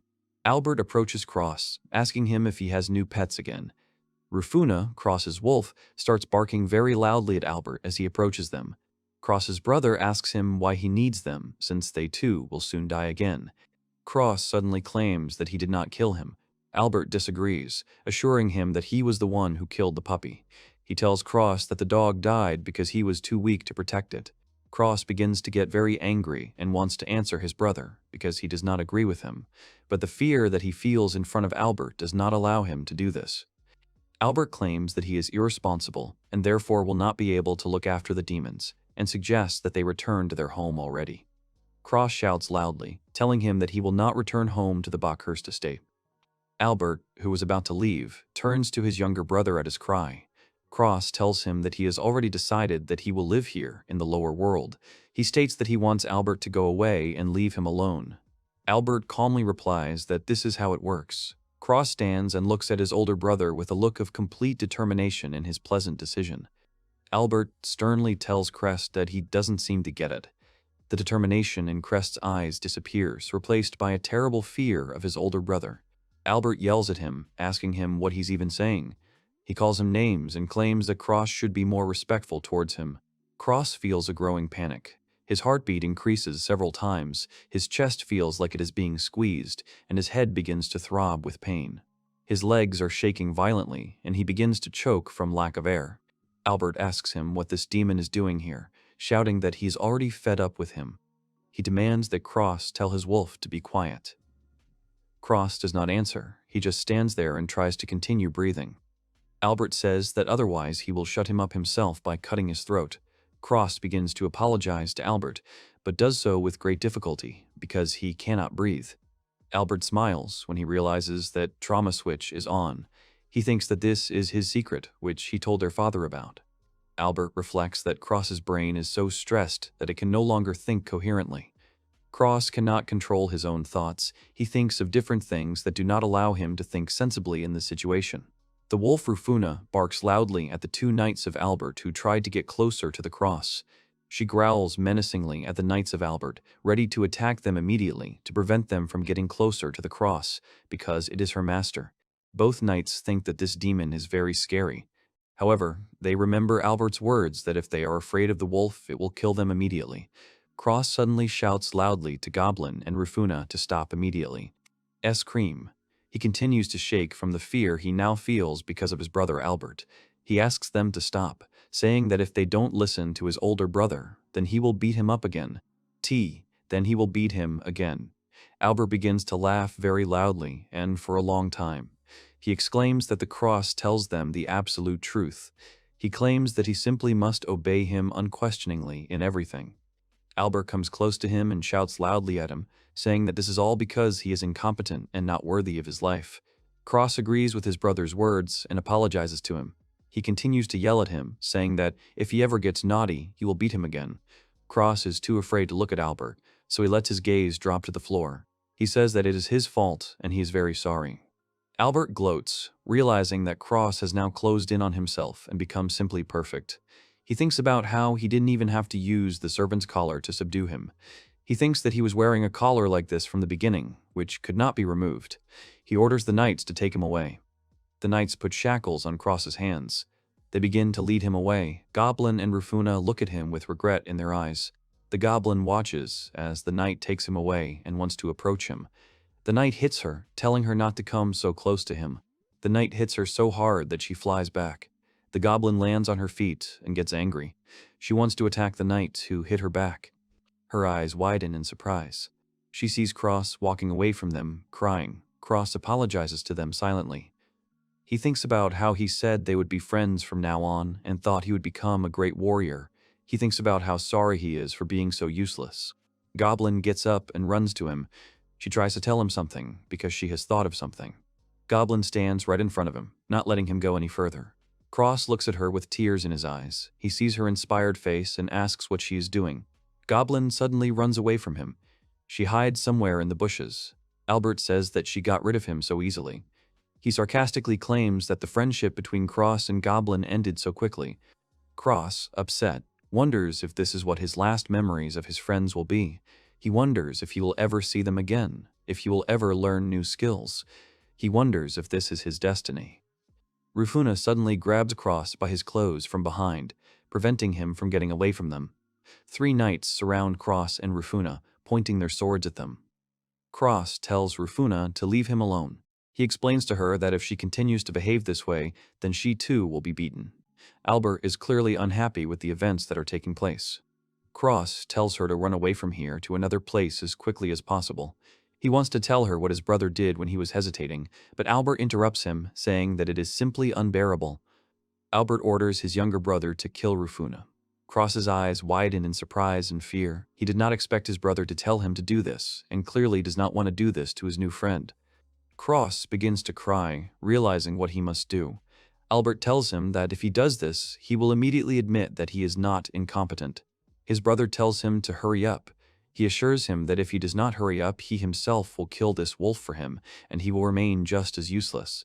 Cross reflects on the fact that he cannot kill his friend, the wolf Rufuna. He realizes that if he does not do what his older brother Albert ordered him to do, he will beat him up again. Cross hears some loud and strange sounds somewhere in the forest and, beginning to realize what it could be, becomes amazed. The knight asks what it is, and his companion assumes it is the goblin that escaped from them a while ago. Albert looks around, getting nervous. Rufuna continues to bark loudly. Albert hits Cross so hard that he falls to the floor. Rufuna stands worriedly next to him. Albert yells at Cross that he is useless and asks if he called them here. Albert demands that Cross drive them away immediately. The Cross lies on the ground, and his entire cheek is swollen from the blow his older brother gave him. He thinks about how he knew that Albert would hit him someday. There is a void in front of Cross, and he does not understand what is happening to him. Albert continues to shout loudly at Cross. He is angry and frustrated, but Cross realizes that he does not hear what he is saying to him at all. He reflects that he now feels that his mind has finally become clear. Cross realizes that he also feels Rufuna's warmth close to him and clearly hears a voice that clearly belongs to Goblin. He remembers that he has heard her tone like that before. He remembers the moment when she was speaking, waving her hands, and he then decided that she really liked something. He believes that this is the moment when he heard her in such a tone and then she spoke like that because she was very passionate about something. Cross remembers how Goblin moved when he was taken away by Albert's knights, and how he said that she had very good reactions and speed. Realizing something very important, he suddenly opens his eyes and wants to call her, but he can't. Cross rises and, sitting on his knees, shouts Goblin's name throughout the forest so that she can definitely hear it. Goblin, somewhere in the forest, hears Cross calling her. The boy rises to his feet. Cross's mind is racing.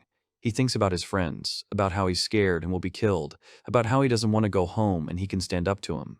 He decides he needs to use his skills, and he calls on someone, using his summon skill, which allows him to teleport his demons to himself. He teleports to Goblin. She suddenly appears near them and immediately attacks Albert. Albert, who didn't even notice how Goblin appeared near them, screams loudly from surprise and fear. The enraged Goblin punches Albert hard in the face. Albert is thrown back by Goblin's blow, colliding with a tree.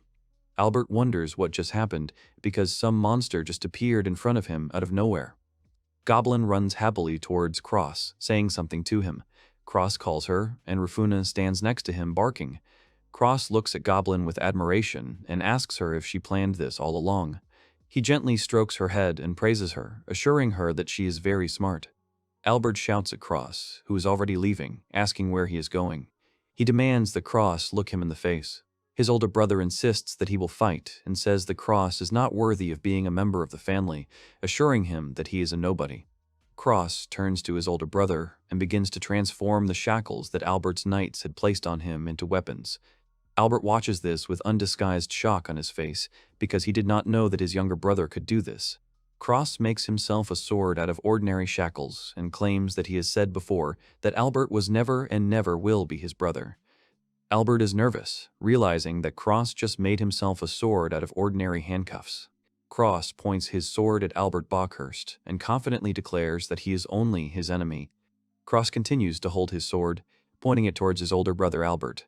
He looks at Albert with a confident, determined look, which no longer has a drop of fear in it, as it did before. A very angry Albert grabs the end of the cross-sword with his bare hand and says that he understands everything. The sword begins to melt right in Albert's hand. Albert rises to his feet and claims that this time he will finally imprint on his mind the consequences that can arise from disobeying his older brother. He orders his knights to kill this monster at once. The knights stand there, confused, for they understand that they are terribly afraid of this demon. Albert shouts at them. Why do they continue to stand there and not carry out the order he gave them? Albert Bockhurst furiously asks them if they are still knights of House Bockhurst. He tells them to follow his every order, even if it requires them to kill someone. The knight, his hands shaking with fear, takes a sword. The two knights are extremely scared, but they attack Goblin and Rufuna. Goblin and Rufun easily defeat all 4 knights who attack them. Albert realizes with horror that all his knights have been defeated by them. Cross smugly asks his brother if he thought he would be confused if they both attacked them. Cross tells his older brother that his subordinates were alarmed even by the voice of Rufuna and Goblin, and the scream he heard earlier was likely caused by a demon attack. Cross claims that he, Rufuna, and Goblin are superior to Albert and all of his knights in terms of strength. An angry Albert tells his younger brother that he shouldn't be so overconfident. Albert uses his fire skill and creates 2 huge, fiery, magical balls to attack his little brother. He laughs, assuring that they are all finished. Albert tells that his fire magic skill has already reached level 5. He claims that his magic is the best in this world. He says that he definitely cannot lose with it. Albert yells at Cross to get some fire and attacks him with his magical fireball.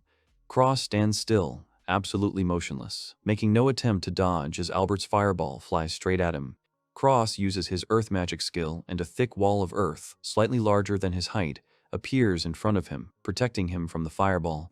Albert's mouth dropped open in surprise, clearly not expecting this from Cross. He wonders how many more skills he has that he possesses. Albert decides that he just needs to calm down for now. He believes that no matter how many skills Cross has, there is nothing he can do to defeat his fire magic. He prepares to attack him with his fire magic once more and tells Cross that it is just a wall made of earth. Albert assures that he will easily break it with his continuous fire strikes. He begins to attack him with an endless amount of fire attacks, trying to destroy the earthen wall that Cross had built to protect himself. Albert is already exhausted from so many fire attacks, but the wall of the cross still does not collapse, although it is clearly damaged by fire. He curses, asking why this wall of earth does not break under his fireballs. Albert asks Cross if his earth magic level is already higher than 5. Cross replies that this is not true at all. He admits to his brother that his earth magic is only level 3. Albert doesn't believe that he has a 3rd level of earth magic. He asks him how that is even possible. Albert suggests that it is another advantage that his divine skill, Gacha, gives him. Cross clarifies that Albert called Gacha a divine skill. He asks him if that is the real reason he came to the lower world for it. Albert is at a loss for what to answer. Albert admits that this is true. He explains that his Gacha skill was given to him by God himself so that he could save the upper world from the demon's attack. He says that recently, various demons have often begun to appear in the upper world, and they say that this is an omen of bad upcoming events. Albert kneels and bows before Cross, but a wall of earth separates them. He begs him to come home with him so that they can save the upper world. Cross removes his wall and watches his brother's pleas.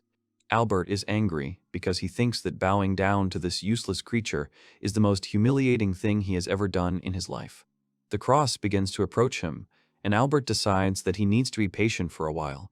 He thinks that all he can do is wait for the right moment to put the servant's collar on him, which will completely subjugate him. Cross asks Albert to look at him and calls him his brother.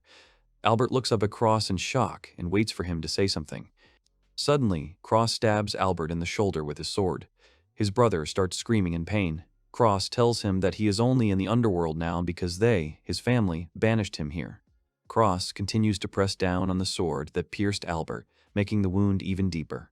Cross states that he does not care what happens to him.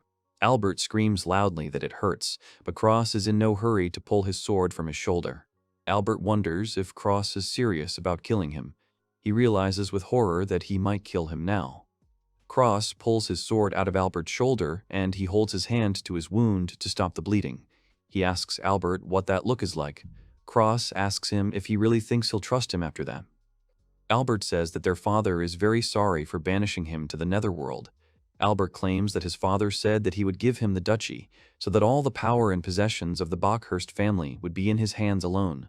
Cross stabs Albert again with his sword, but this time in the leg, just below the knee. Cross replies that he does not need their duchy. Cross thinks about what he is doing. He thinks that if Albert's leg is damaged, he will never be able to get back to his home. Cross, with a crazy smile, thinks about what else he can do to him. Albert begs him to stop. He begs for help, but there is no one around. Cross decides that it would be better to kill his brother Albert right then and there. Suddenly, someone from behind pulls him by the clothes, thereby stopping him. Goblin stands behind him, pulls him by the jacket and says something to him. Cross begins to come to his senses. He uses his skill, which belongs to water magic called Karma Master, and douses Albert with water from head to toe. Albert does not understand what Cross has done to him and assumes that it was some kind of poison. Cross turns and leaves, telling him that he is lost. He orders him to return home to the upper world and report his defeat to them. Cross tells his older brother not to mess with him again. He promises that next time he will definitely not spare him. Cross believes that if he kills him, he will be no different from him.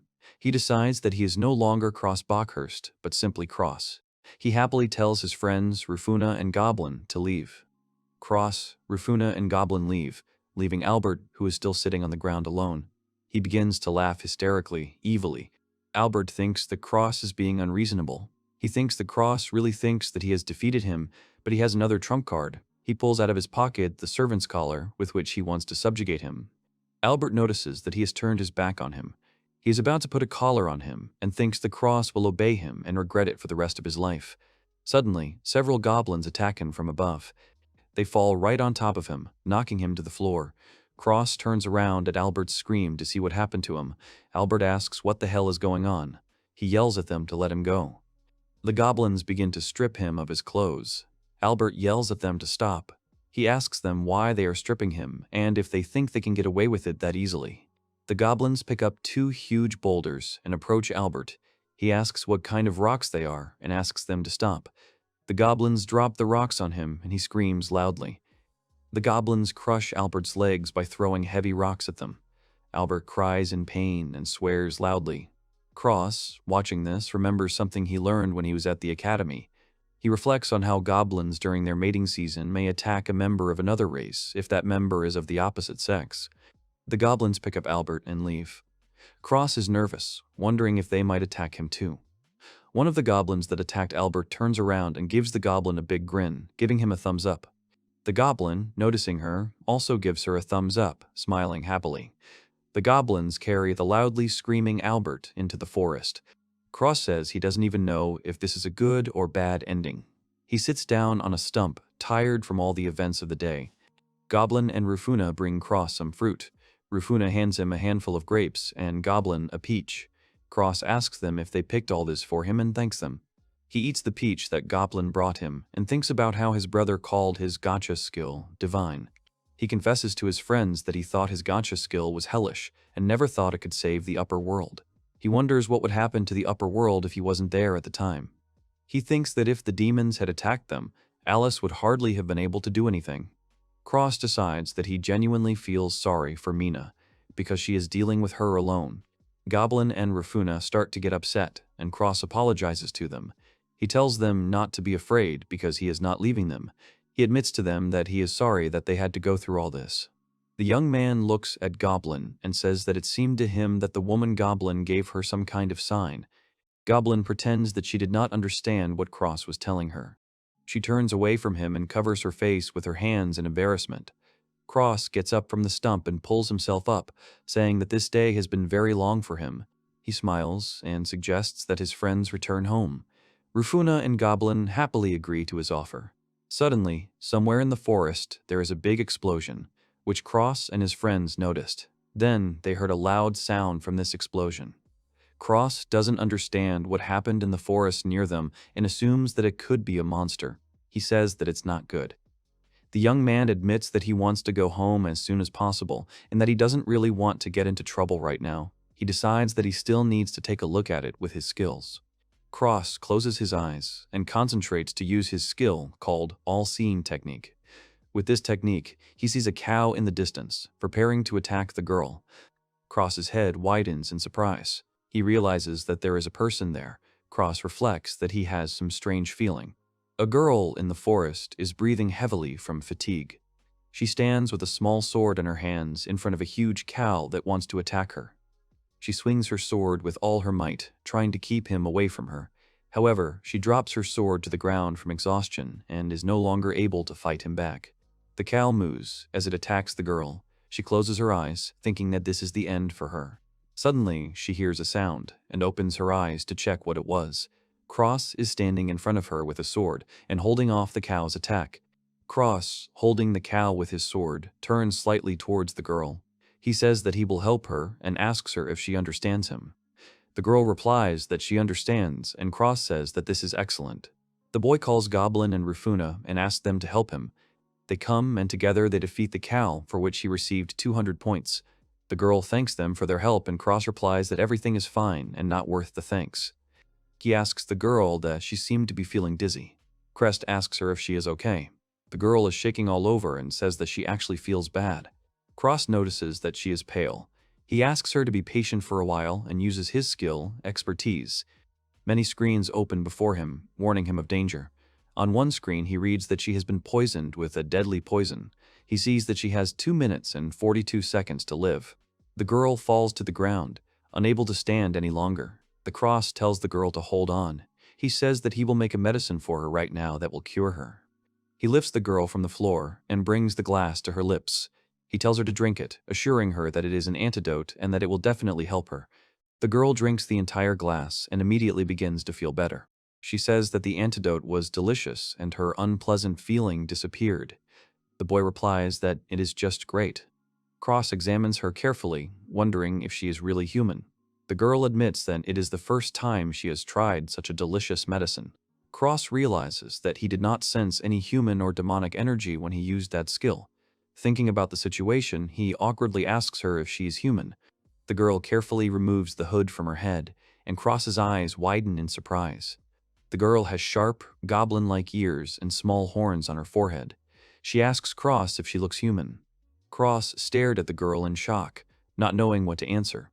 The girl, with a smile on her face, explains that she is the queen of the goblins. Cross, hardly believing what he heard, asks again if she is the queen of the goblins. The girl answers with confidence that this is exactly it. Cross reflects on how sometimes non-human beings are born with certain mutations that give them special abilities, and these are called kings or queens, and their purpose is to continue and protect their kind. The young man reflects on what he learned about all this when he studied at the Academy for Aristocrats.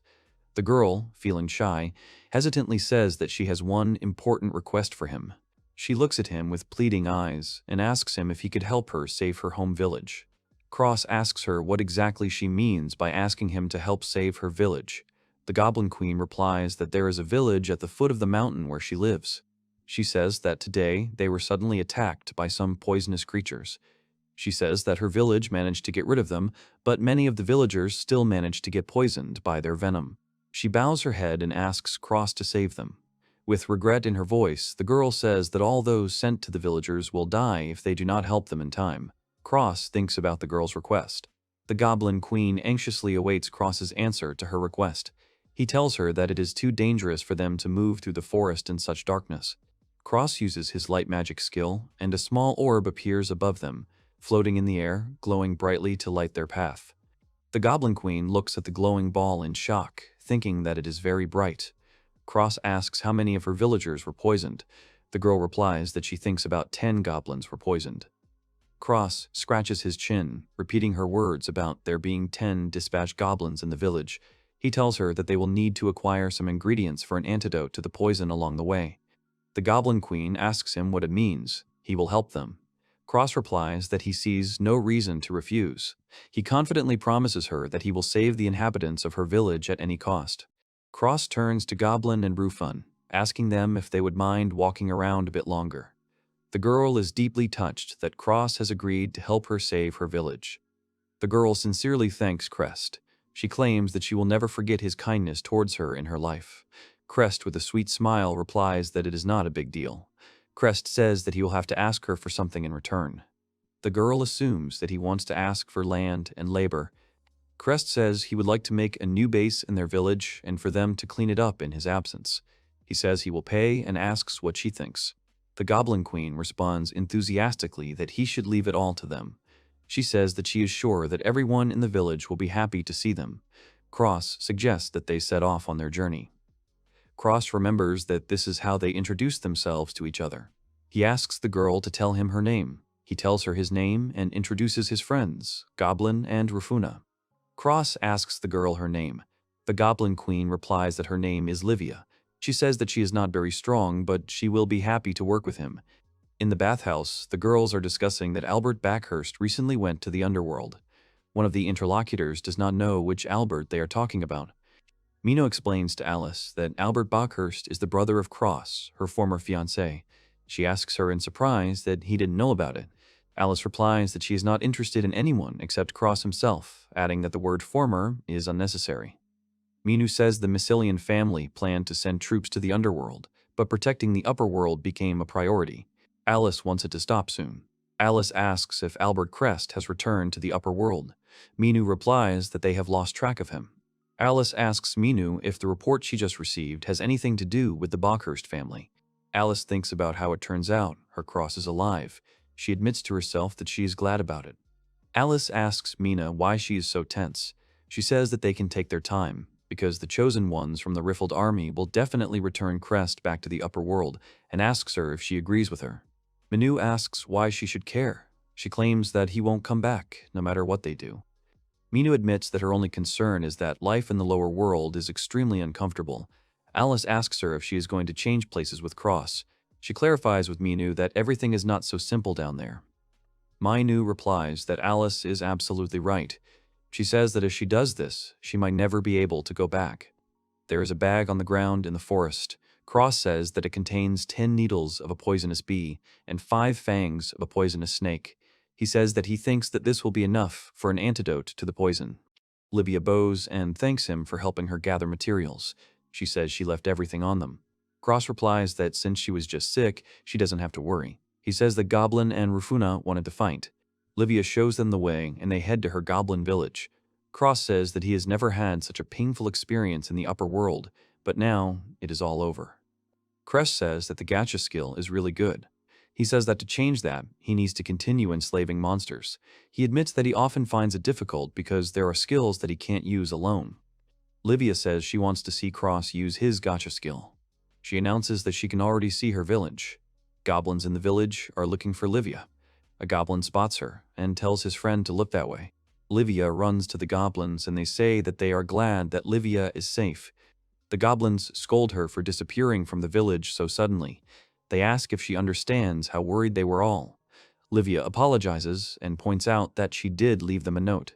They yell at her, saying they were so worried about it. The villagers ask her what she was thinking when she decided to go there alone with the poisoning. Livia tells them that they can lecture her after this, even more so. She tells them that this man cured her of poisoning and points towards the cross. The goblin asks what kind of savior performed this miracle. The goblins start shouting that it is a man. They ask what a man is doing in their village. Livia politely asks the goblins to calm down. She explains that it is not just a man, but her savior named Cross. The goblin reminds Livia that humans have banished them to the underworld. Livia replies that the past cannot be changed, and that their top priority now is saving the lives of the villagers. The goblins agree with her and tell Cross to go to the place where all the villagers lie who were poisoned by the creatures that attacked their village. The goblins, poisoned, lie on the floor in terrible agony. Livia approaches the goblin, a man, calling him Gobzo. He wants to tell her something, but he interrupts. Livia gives him a cup with an antidote and says that everything will be fine. She asks him to drink the contents of the glass. Gobzo drinks the entire glass of antidote in one gulp. Goblin looks at himself, not believing that he feels okay. Goblin girl screams that they are okay. She jumps into his arms and says that she was so worried about him. Goblin boy claims that this is truly a miracle. The goblins approach Cross and apologize for the disrespect they showed him when he first came to them. They say that he cured them all, so he is the true savior of their village. Livia turns to the goblins and tells them that once they've finished healing them, they'll move on. She asks Mobzo to get some rest herself. The goblins surround Livia. They ask if it was her. They say she always does that and add that this time it was too selfish. Livia starts to panic and apologizes to all the goblins. Livia and Cross are sitting in the village house. Livia says that it is her house and there is also a place for guests, so he can settle there. Livia admits that she would really like to throw him a welcome dinner, but she must take responsibility for leaving the village. Cross says he is grateful that she lent him the bed. Cross claims he is impressed not only by the exterior of the house, but also by its interior. Livia notes that the bed is simply fallen leaves from the trees. He looks at Rufuna and Goblin, noticing that they are all fast asleep. He decides that he should lie down too, otherwise he has nothing but a fight all day. He says he needs to take a break. Cross uses his item creation, potion, and water magic skills to create a glass cup and an energy potion. Cross drinks the potion and thinks about how skills won't activate unless you hurry up with their names.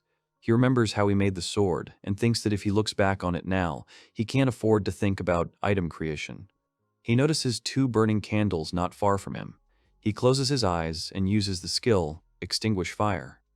Both candles go out instantly, and Cross realizes that everything is unchanged. He decides that it is time for him to sleep and lie down on his bed of fallen leaves. Cross ponders that there are many terms he doesn't know the meaning of, such as gacha, skill, demi-human, demon, and netherworld boundary. The next day, the goblins in the village are surprised by something. They say it's cool. Cross builds a house in their village with his skill and tells them that the house is built in an instant and the structure and complexity is the same as Libya's. Cross says that, by the way, he is thinking of rebuilding their houses, which were damaged during the attack. He asks them if it is okay if they are the same. The goblins nod their heads animatedly in agreement. Crest asks them if they know when these creatures might attack the village again. He restores the damaged houses.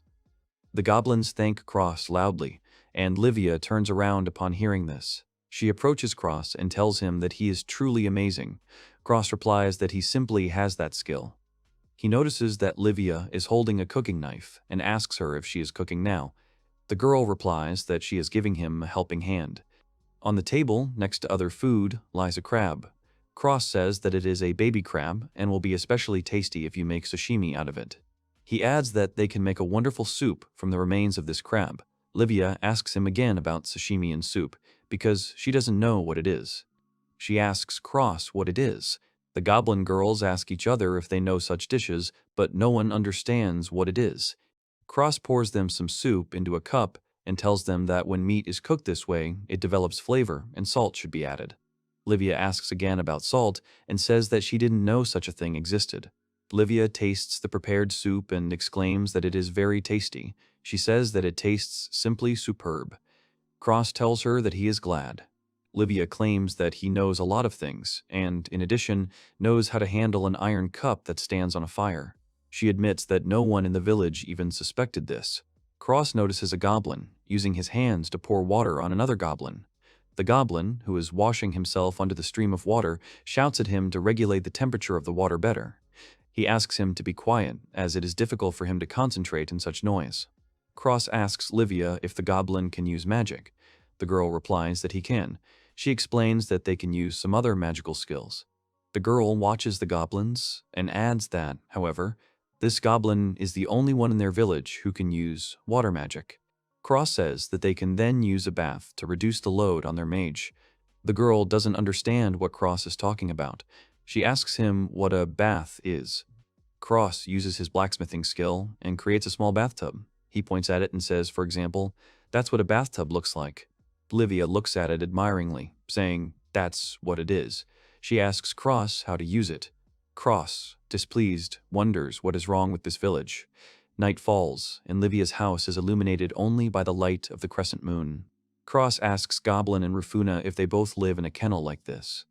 Cross says that they really are monsters after all. He wonders if they will calm down in such a quiet place. Cross lies down on his new bed and says that he hasn't slept on such a soft bed for a long time. He claims that he feels like he's floating in the air. He remembers sleeping on a bed made from fallen tree leaves and thinking that if Livia allowed him to rebuild her house, he would want a more comfortable bed. Cross muses that sashimi and soup are unusual things for the people of this village. He decides that he doesn't want to think about them with prejudice, but it's just weird. Livia asks Cross if he is still asleep. The young man replies that he is not yet, and Livia carefully goes into his room. She comes into his room and stands opposite his bed. Cross, seeing her, immediately jumps up from the bed and looks at her with undisguised shock on his face. An embarrassed Livia stands before him in a very revealing outfit. Cross asks her, puzzled, what happened? Livia bows to Cross and says that she, as the head of this village, would like to thank him for everything he has done for them.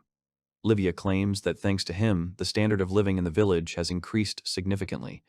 Cross nervously replies that they still have a long way to go. Livia stands up and says that she is the leader, so she has a duty to protect the village. She admits that this cannot go on any longer, or she will be the cause of their deaths. Cross, nervously, tells her not to be so pessimistic. Livia climbs onto his bed, telling him that she has one request for him. Cross is confused by Livia's actions and wants to tell her something, but the girl interrupts him to tell him about her request. Livia, the Goblin Queen and head of the village, asks Cross if he could marry her. Cross gapes in surprise. He can't believe the proposal. Livia moves closer to Cross. He begins to realize why she is dressed so revealingly. Cross sarcastically thinks that there is nothing wrong with being alone in bed with a guy at night. He thinks that this is not something they teach in noble houses and is surprised that she wants to do such a thing. Livia is shaking with fear and hesitantly suggests to Cross that they seal their marriage agreement. Livia falls onto the bed and Cross calls out to her, worried. He asks her if she is okay. Cross assures her that he will not force her to do anything. Livia, disappointed, states that she cannot. Cross breathes a sigh of relief. He tells her that she doesn't have to do anything. He assures her that if she has any problems, she should just tell him about them. Livia sits with tears in her eyes after sharing her concerns. Cross asks if their problem is the alliance with the werewolves. They sit on Cross's bed, and Livia sadly replies that the union is just a name, because in reality, they want them to be completely under their control. She explains that they also seem to be in crisis due to the recent monster outbreak, so they are in dire need of offspring from goblins who have the ability to mate with other races as well as their own. Livia explains that if things continue as they are, the werewolves will soon take over completely. Cross begins to understand that this is the reason for the wedding that Livia proposed to him. Cross gets up from the bed and apologizes, saying that he doesn't like arranged marriages and the like. He declares that they will not have a wedding. Livia remains sitting on the bed, upset because she thinks that her village is finished. Cross throws his jacket over Livia. He says that he cannot turn a blind eye to the fact that she and the other goblins are in a difficult situation. He confidently declares that he will help them. Livia, touched by his kindness, thanks him with tears in her eyes. Livia jumps out of bed and hugs Cross tightly, thanking him. Cross, feeling embarrassed, asks her if she could get dressed. Livia says she's sorry he saw her like that.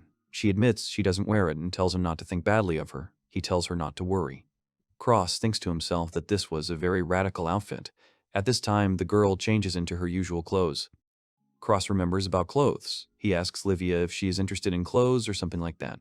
Livia replies that if you think about it, she doesn't have much interest in it.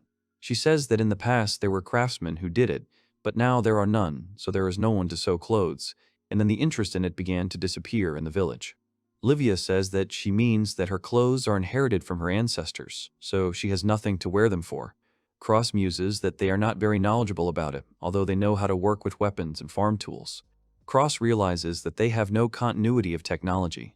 He thinks that there are many technologies in the upper world other than weaponry that can be learned. Cross realizes that he does not know the reason for their degradation, but if this continues, the clan and village will die out. He calls for Livia.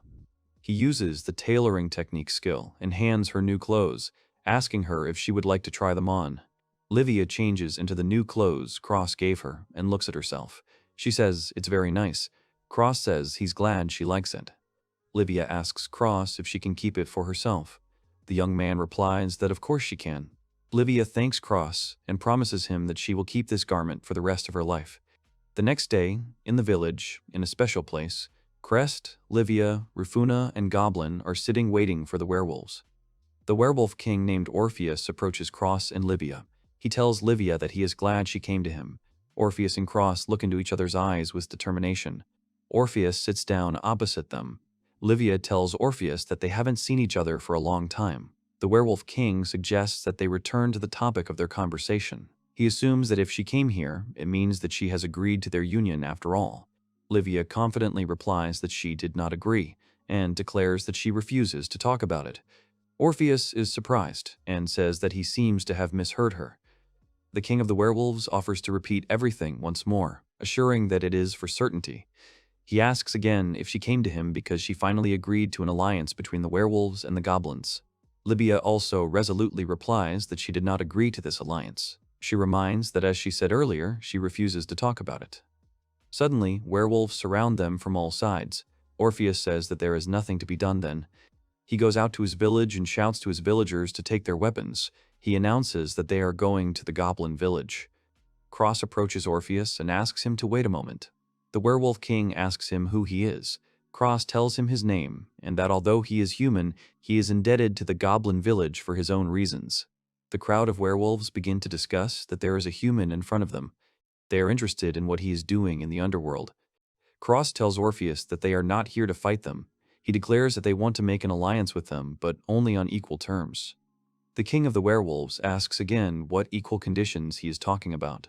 Orpheus claims that proud werewolves are no match for some goblins. The werewolves support their king's words and offer him to kill them all. The werewolves that surrounded them begin to slowly approach. Orpheus notices Goblin and Rufuna standing ready to fight the werewolves. He thinks about that goblin and wolf. Orpheus calls them and asks who gave this monster a magical name. Cross is in no hurry to answer the king's question, thinking about what he means by a magical name. Livia exclaims that it was of course Cross. She claims that unlike the others, he has many different abilities, and for him, giving magical names to demons is like eating breakfast. Cross whispers in Livia's ear to take her time and asks her what a magical name is.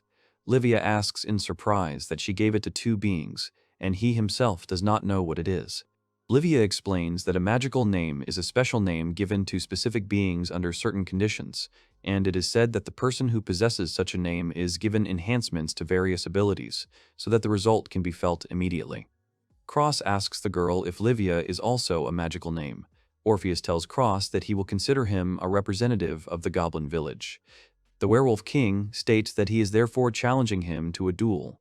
Orpheus proposes that if he wins the duel, the goblins will follow them, and only they will give them magical names. Livia exclaims that this agreement is one-sided. Cross suddenly interrupts Livia and says that it is okay. He asks the werewolf king what will happen if he wins their duel. They stand opposite each other, and Orpheus replies that he can then do whatever he wants. He declares that it is time to stop the empty talk. Orpheus shouts that he, the werewolf king, and the goblin representative, Cross, are declaring a duel. Livia apologizes to Cross. He asks her what she is apologizing for. Livia says that, as a result, all the blame fell on him. Cross tells her not to worry. He claims that her name was a bargaining chip, and it was good that it did not come to war. Cross admits that he does not want to be unreasonable. He tells Livia that he cannot stand being exploited unilaterally. She takes his hands in hers and addresses him. Livia looks at Cross with a determined look and wishes him luck in the fight. Cross and Orpheus stand opposite each other with swords, and the duel begins. Orpheus attacks Cross from above, but Cross notices him. Orpheus makes a small crack in the ground with his sword, but does not hit Cross. He attacks him again, but Cross dodges all of his attacks. The werewolves watching the fight ask why he avoids all of their king's attacks. They exclaim that he can't do anything about him anyway. Orpheus shouts that it is useless if he intends to wear him down, stating that Cross seems to greatly underestimate the physical strength that wolves possess. Cross dodges another of his attacks and thinks that it has been a long time since he fought with swords, but his body remembers what he was taught in the aristocratic school during fencing lessons.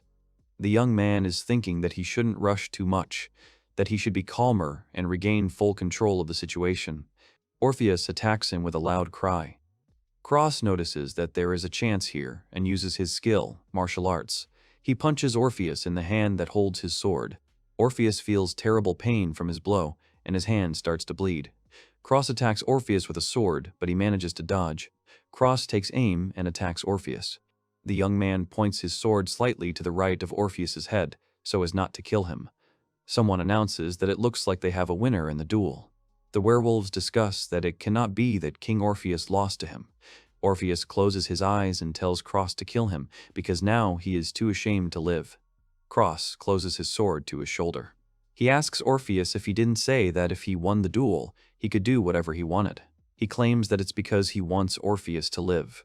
Cross says that he will live, and that he will make an alliance with them, the goblins, and, of course, that the alliance will be on equal terms for everyone. Cross claims that his shame is not in remaining alive, but in the fact that he chose to leave his people and die first. The werewolves cry and shout that it is true. They say that he is the only one they consider to be the rightful heir of their line. They ask how they would live without him if King Orpheus abandoned them. Orpheus rises to his feet. He is embarrassed by the attention and punches the nearest werewolf, ordering them not to show him their weakness. He bows before Cross, calling him his boss.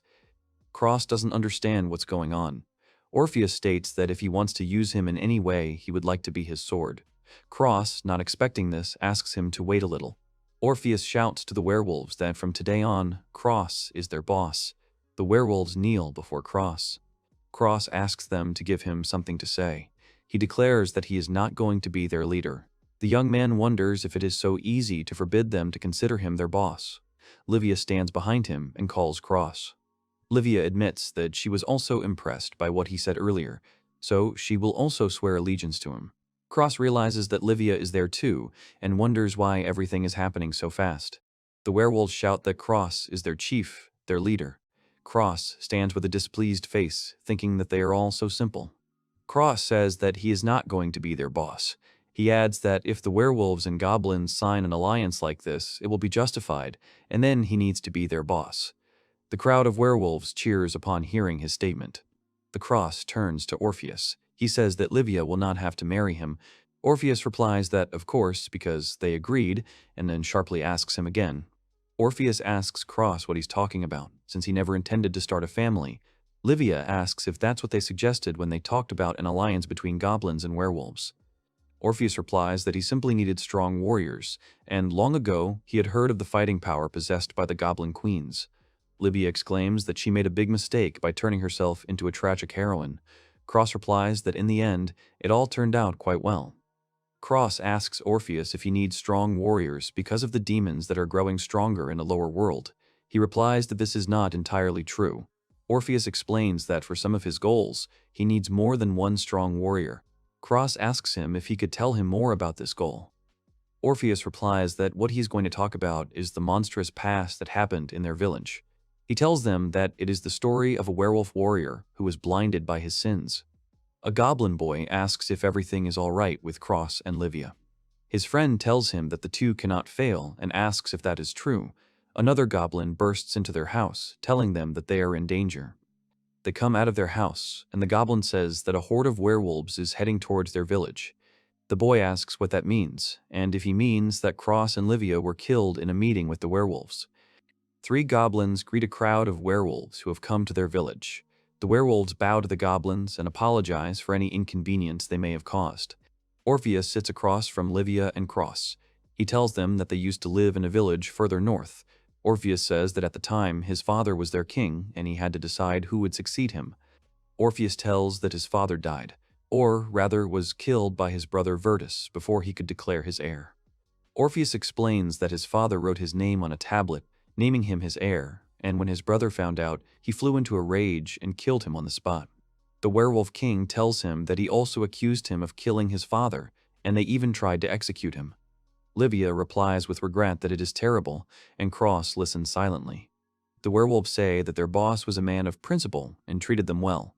Orpheus points to 2 werewolves and admits that he was on the verge of execution when these guys from his father's group saved him, so he managed to escape. Orpheus claims that he should have told them first, as they could have put themselves in danger by detaining him. Cross touches his shoulder and tells him not to worry, because they have an alliance. Orpheus replies that he appreciates it.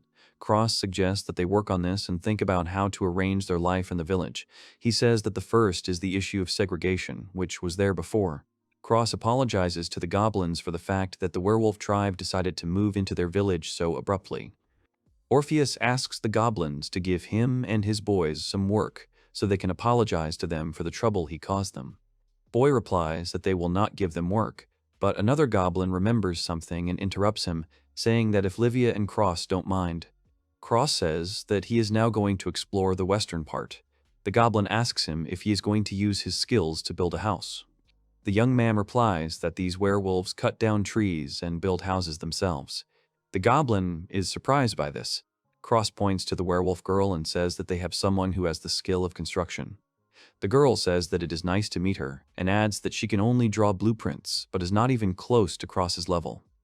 The young man announces that from now on he wants them and her team to be involved in building houses in the goblin village, and they can also bring other skills such as cooking, farming, and clothing making to the development of this village.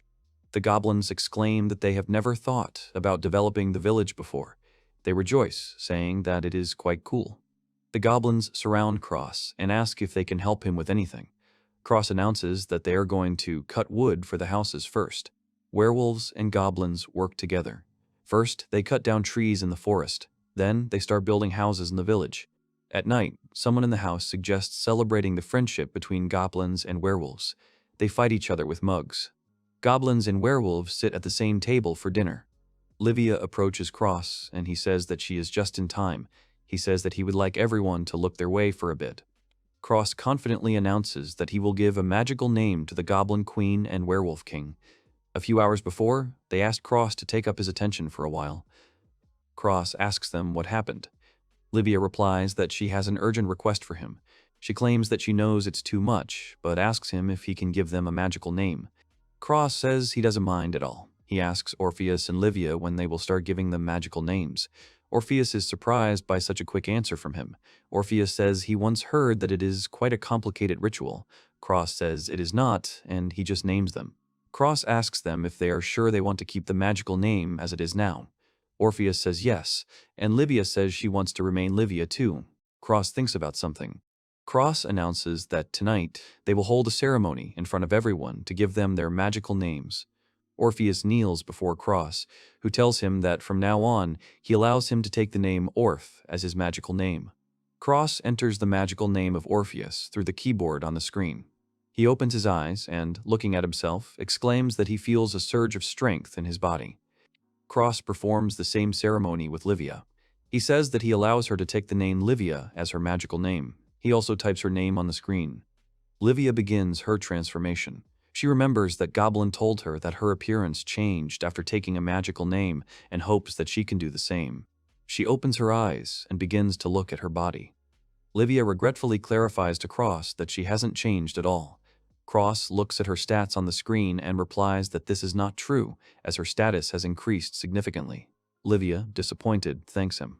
Cross approaches the goblins and werewolves who have gathered to watch Cross give magical names to the Goblin Queen and the Werewolf King. He apologizes to them for making them all wait so long.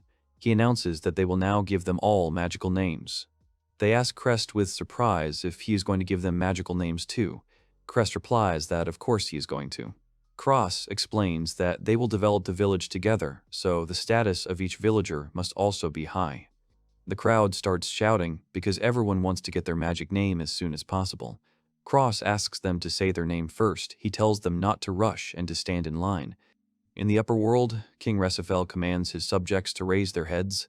3 dukes stand before him, and the king says that he would like to discuss with each of them the current situation in their country. The king says that first, they will start with the house of Habast. The head of the Habast family says that Ali Bredo is still missing, but they are doing the best they can in their situation. The king interrupts him and says that this is not what he is asking him about. The king asks him if Cross has returned yet. He orders them to send the new search party to the underworld immediately. Cross's father replies that there are so many demons in this area that they cannot deal with them all. Alice's father adjusts his glasses and addresses King Resifel. He claims that if they want to ensure the return of the cross to the upper world, they must send Alice to the lower world to find it. Minu's father denies his words. He tells King Resifel that he thinks Mina would be the best choice to search for the cross in the underworld, since she can act independently without any accompaniment. The king replies that neither is a good choice, as even now Alice is defending the city using her skills from beneath the earthly temple. He says that they cannot be sure that they will not be attacked by stronger demons in the future. Alice's father assures him that Mina will be enough to protect the upper world and asks him to send Alice to search. Mina's father shouts that the upper world needs Alice's skills, and he would rather send Mina to search the lower world. Alice's and Mina's fathers argue. Mina stands, wondering when she will see Cross again. In the netherworld, someone tells her to watch the enemy carefully. He tells Livia that her body is carried away after she swings her sword. Livia defeats the garden monster with just her sword. She exclaims that she did it, and Cross praises her. Cross reflects on how he gave all the villagers a magical name, so now he teaches them how to hunt and handle weapons. Cross admits that he didn't expect Livia's swordsmanship to go this far. Livia replies that she is surprised too. She explains that the monkeys have been tormenting the goblins for years, and she can believe that her name allowed her to defeat them so easily. The goblin tells Livia that they found some familiar mushrooms. The goblin boy tells Cross that she looks like the old Livia again. They watch Livia, who says something to the goblins about the mushrooms they found. He tells them that ever since Livia met the Cross, she laughs a lot, just like a little girl. The boy asks Cross to continue to be a source of support for her. The young man looks at Livia, who happily waves her hand at him and tells the boy that of course he will. Livia apologizes to him for keeping him waiting. She asks if Cross knows how to eat monkey meat. Cross looks at the beast's body and replies that such flesh is not his. He notices something about the monkey's corpse. A sign appears over the monster's dead body, indicating that it is worth 300 points. Cross is surprised to see it. Livia, noticing his strange reaction to the monkey, asks him if something is wrong. Cross replies that everything is fine. He wonders if they can't see the glasses when they defeat enemies. Cross suggests Livia to continue hunting, as they may be nearby. Cross thinks that this cannot be. He shouts to the whole village. Cross reads on his screen that he has 15,000 points and has accumulated gachi for 33 times. Cross realizes that he doesn't remember scoring points during the day. He also remembers that number, which appeared during the day when Livia killed a demon. Cross assumes that the glasses of the creature he gave a magical name to will go to him. He does not believe this and asks if he is serious. Cross tells himself to be calm. He believes that this is indeed the level that was later revised downwards, and then he got only one. He decides that until everything is fixed, he will pretend not to notice and quickly clean up the mess. Livia suddenly enters Cross's room and asks if she can have a word with him. Cross is startled by the surprise and asks what is going on. Livia asks if he was doing anything before she showed up. Cross says no, he wasn't. He says he was just looking at his gacha screen. The young man points towards the screen with gacha and says that the screen is going here. He asks if Livia can see it. She replies that she can't see anything. The girl asks if she can watch it next to him if it won't cause him any inconvenience. Cross says she can, but he doesn't think she knows what she should do. Livia touches her shoulders with Cross and states that just being near him makes her feel like she's starting to understand it. Livia suddenly saw the screen of gachi. She tells Cress that she saw it too, and he is surprised by this. The young man asks her if she is telling the truth. Livia suggests that it is because she touched him. Cross replies that then he can show her what gacha is. Livia stands in front of him and asks what it is. She sits very close to him and asks him to show her what gacha is. Crest is embarrassed, but agrees to her request. He wonders if this is some sort of custom. Cross muses that after what happened last night, he better not ask too many questions. He suggests that they do the first 11 rounds together. The orbs with powers appear, and Livia is amazed. She looks at the balls and asks him if this is the gacha of skills. She says that it is so sparkly and beautiful, and that the rainbow-colored balls look like gems. She reaches out her hand to one of the skill balls. Livia reports that these orbs have started to glow. Cross explains that the orbs in this gacha have rarity levels of rainbow, gold, silver, and bronze, and the best skills are the orbs that are rainbow-colored. Livia asks if this is Summoner. Cross replies, a skill that instantly summons contracted demons to him. He tells her that the rainbow orb always brings an improved skill every month, and in May he already got 3 different summon skills. Livia asks if she can spin again if she gets these 3 types. Cross replies that she can't. The girl asks if she can see all the skills she got from spinning gachi. Cross agrees to her request, offering to open them all at once. Livia exclaims that there are so many skills. Cross notes that the colors of steel are for skills that enhance abilities, silver for technology, and gold for magic skills, except for the rainbow, since it has no limit. The girl looks at the many different skills in the balls. She notices the new skills and asks if there were any. Cross replies that he has leveled up many useful skills, so the results are quite good. Livia asks him, worried, if it could be that the results were worse because she was there. Cross reassures her that this is usually the case when he is alone. He adds that, besides, he was here all alone, so for him, it was a lot of fun to figure out Gacha together with Livia. Livia laughs happily and replies that she is happy then too. After a while, Cross calls Livia, but she does not answer. He notices that she has already fallen asleep. Cross muses about the goblin, who said that Livia was always so collected as the chieftain, and ever since Cross-sama arrived, she began to look like a child her age. He puts her to bed and covers her with a blanket, deciding that she has played enough gacha and is tired, so let her rest. In the forest, at night, girls are standing, and werewolves from the northern village appear before them. They ask the girls if they are here to make an alliance with them. The king of the werewolves, Orpheus's brother, tells them not to compare him to this imposter wolf cub, and he may offer alliances, but his only condition is that they be subordinate to him. He tells them to choose. He gives them a choice. Either they will be his servants or die right here on the spot. Cross about Orpheus look at the tracks in the forest, which obviously belong to some dangerous and large beast. Orpheus assumes that this sign belongs to none other than the Poikin snake. He notices that it is quite large. Cross muses that, in order to prepare for their battle with the werewolves in the north, they decided that they needed to assemble a gachi point in the northern region. Cross asks Orpheus if they have reached the territory of the northern wolves yet. He replies that they have not, and tells him not to worry about it. Cross asks the werewolf if there are any villages nearby that are not werewolves. He suggests that they could form an alliance with them. Orpheus says he needs to think about it and tries to remember villages nearby. He says he thinks there is a tribe of slime. A big snake notices the slime and starts hunting it. It runs away, but the snake crawls after it to eat it. Orpheus falls on the snake from above and pierces it with his sword. He shouts for it to take. However, the snake moves on despite its wound. Livia appears with a loud cry and a sword in her hands. She stabs the snake right in the head with her sword. The snake, defeated by them, falls to the ground right in front of the slime she wanted to kill. Livia asks the slime if she is okay. The slime replies that she is fine and thanks them for saving her. Cross is surprised. He watches as the normal slime transforms into a girl. He asks if she is slime. She replies that she is and asks who they are. Cross replies that he is a human, but solves problems in the nearby goblin villages. Livia says that one of the goblin queens. They point to Orpheus standing nearby and say that he is still there. The girl is very frightened when she sees Orpheus in front of her. She exclaims that it is a werewolf. She asks if these aren't the same werewolves. The girl turns back into slime. Orpheus asks her to wait a little. Slime sits in a tree and tells them that the wolf tribe that offered them an alliance had been trying to weave them together from the start. She says that many of their people died and their villages were burned to the ground, and now they are hiding in the forest. Orpheus says with regret that this is all his fault, because if he had the strength, then this would not have happened. Cross, after thinking for a moment, asks the girl to do him a favor.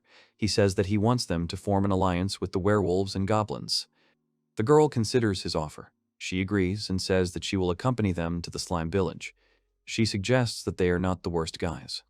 They all head to the slime village together, and the girl tells them that whether they get out of the village alive or not depends on their village chief. On the way, Orpheus apologizes to Cross. He claims that it is his fault that the slime hates him. Cross replies that it is not his fault. They go into the cave, and Cross explains to him that it is more important to think about the future than to dwell on the past, which he cannot change. Cross asks the girl if there is a village in one of these caves. She replies that it is right ahead. The girl explains that this cave is full of puddles and has several exits, so it's a good place to hide if they're being followed. Cross muses that they'll have to work hard to catch them off guard. They see a light at the end of the tunnel and go to, and the exit. The girl shows that here is their village. Then she specifies that this is a large swamp, which is now right in front of them. The slimes start to come out of their hiding places. They discuss that humans and demons have come to them. Then they notice a werewolf. They scream at them to leave their village. Someone says to kill them because they can't let them know that they live here. The girl comes out from under her shelter and tells the people of her village to calm down. She stands in front of the new guests and asks the man who he is. She says that she wants them to know that they are not welcome here. The head of the slime village, in the form of a beautiful girl, tells Cross, the goblin queen and the werewolf king, that as far as saving the people of their village goes, she, for her part, sincerely thanks them all for it. She tells that the Cross, banished from the upper world, seeks to unite the subhumans and demons. She asks what they want from them. Cross tells her that they want to form an alliance between them, the goblins and the werewolves. He tells her that while the werewolves from the north pose a threat to the lives of all of them, he believes that they should pool all their efforts together. The young man reassures the girl that Orpheus will not harm their camp. He is sure that they will help each other. The girl calmly tells him that she knows why their slime tribe hates all werewolves so fiercely, but they also have another reason why they don't want to form an alliance with him, the werewolves and the goblins. The leader of the slime tribe looks straight at Cross with his cold gaze and tells him that they, slimes, also hate humans. Cross is very surprised, clearly not expecting such words from a girl. The slime queen asks him if he is from the upper world. She asks him if he has ever heard of Aquafield. He describes the nearby town as an important logistics hub with year-round waterways. The girl notes that it seems like an ideal location. She explains that the slimes were used as servants, controlling the floods during stormy days, and committed terrible acts. The girl says that they lived as weak-willed servants, but at the same time they became more and more aware of themselves. She says that they naturally decided to escape from them. She asks Crest if he has any idea how they were able to escape from the people. Cross suggests that they had some sort of transitional magic circle in their country that teleported them all from the upper world to the lower world. The Slime Queen replies that this was not quite true. She tells them that they all fell into the river. She admits that they had no idea where they might go. She says that, hiding from the eyes of their guards, she ran down the river and fell into a large waterfall. She says the next thing she remembers is being washed up on the shore. She recalls that as she lay on the bank of the waterfall, her body had already taken on a human form. The girl, touching her face, remembers the tragedy of the slime tribe because of humans. She hoped to forget the past, but her body turned into a subhuman. She continues her story and admits that she told them everything, even things she shouldn't have told them. The slime village leader asks them if they now understand the reason for the slime's hatred towards humans. The Cross warns that the wolves will treat them as badly as the people. The village chief listens attentively. The leader of the slime tribe, having listened attentively to Cross, confidently answers him that he is seriously mistaken in this. The words spoken by her cause an incredible feeling of surprise in Cross. The village chief assures that victory is possible, given the wolves' weak resistance to magic and their limited physical attacks. Cross looks closely at the Slime Queen and thinks that if they were more serious, their enemies would not be so strong. He thinks that she may not express it, but he can tell that this is exactly what she is thinking about right now. He asks the girl if they definitely do not want to form an alliance with them. The head of the tribe refuses the alliance, preferring to solve the problem with the wolves on his own, and asks not to interfere. Cross begins to realize that the slimes are taking a neutral position in this war. He decides that there is no point in trying to persuade the slime tribe to form an alliance with them, and tells the village leader that he understands her. Having finished their negotiations, they shake hands goodbye and introduce themselves. The leader of the slime tribe says that her name is Sufi, and the young man says his name is Cross. Cross and the others return. The girl is a werewolf who has the skill of building, and the other werewolves and goblins from her team listen attentively to what Cross tells them. She asks him again if he wants them to build a wall. The Cross asks to build a strong stone fortification with sharp ends on logs, admitting that he cannot manage it himself. The girl confirms her understanding. Cross suggests building a tall observation tower. The werewolf girl, excited by the challenge, promises to try. She asks Crest what is going on. The war with the werewolves from the north is about to begin. He tells her that it is not certain yet, but they still need to be prepared, so they all better get to work right now. The girl returns to her team, telling them Cross's words that it is time to get to work. The crowd of werewolves and goblins who are busy building the village rejoice. Cross assigns the goblins and werewolves to take turns guarding the slime village, emphasizing the heightened danger. He reminds them of the agreement to avoid casualties. He announces that they also need to forge new weapons and tells the goblins who are skilled in the art of forging to get to work. He shouts enthusiastically to all the villagers that it is time to get to work, and the crowd shouts joyfully. Cross, deciding that he needs to go and help the villagers with the fortifications, heads there. Orpheus finds Cross and shouts his name so that he will pay attention to him. The werewolf king Orpheus turns to the young man and firmly tells him that he needs him to work with him. Sometime later, Livia stands in the middle of the forest, excitedly watching a training fight. Cross and the werewolf king fight each other with swords, sparing neither their strength nor each other.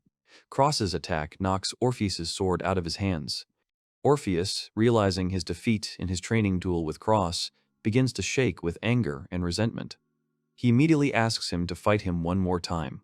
Cross calmly explains to Orpheus that if he is in such a hurry, he will never learn anything. Cross tells Orpheus that after a short break, they will continue their training. Orpheus tells him that he feels his status has increased significantly since Cross gave him a magical name. However, he remembers his brother Verd, who mercilessly killed their father. Orpheus admits that he will never forget the way he looked at him after he killed their father, the former werewolf king. Orpheus states that he should not be like his brother. Orpheus laments that he cannot defeat his older brother, who is the leader of a tribe of fighting wolves from the north. Cross begins to think about what they can do about it.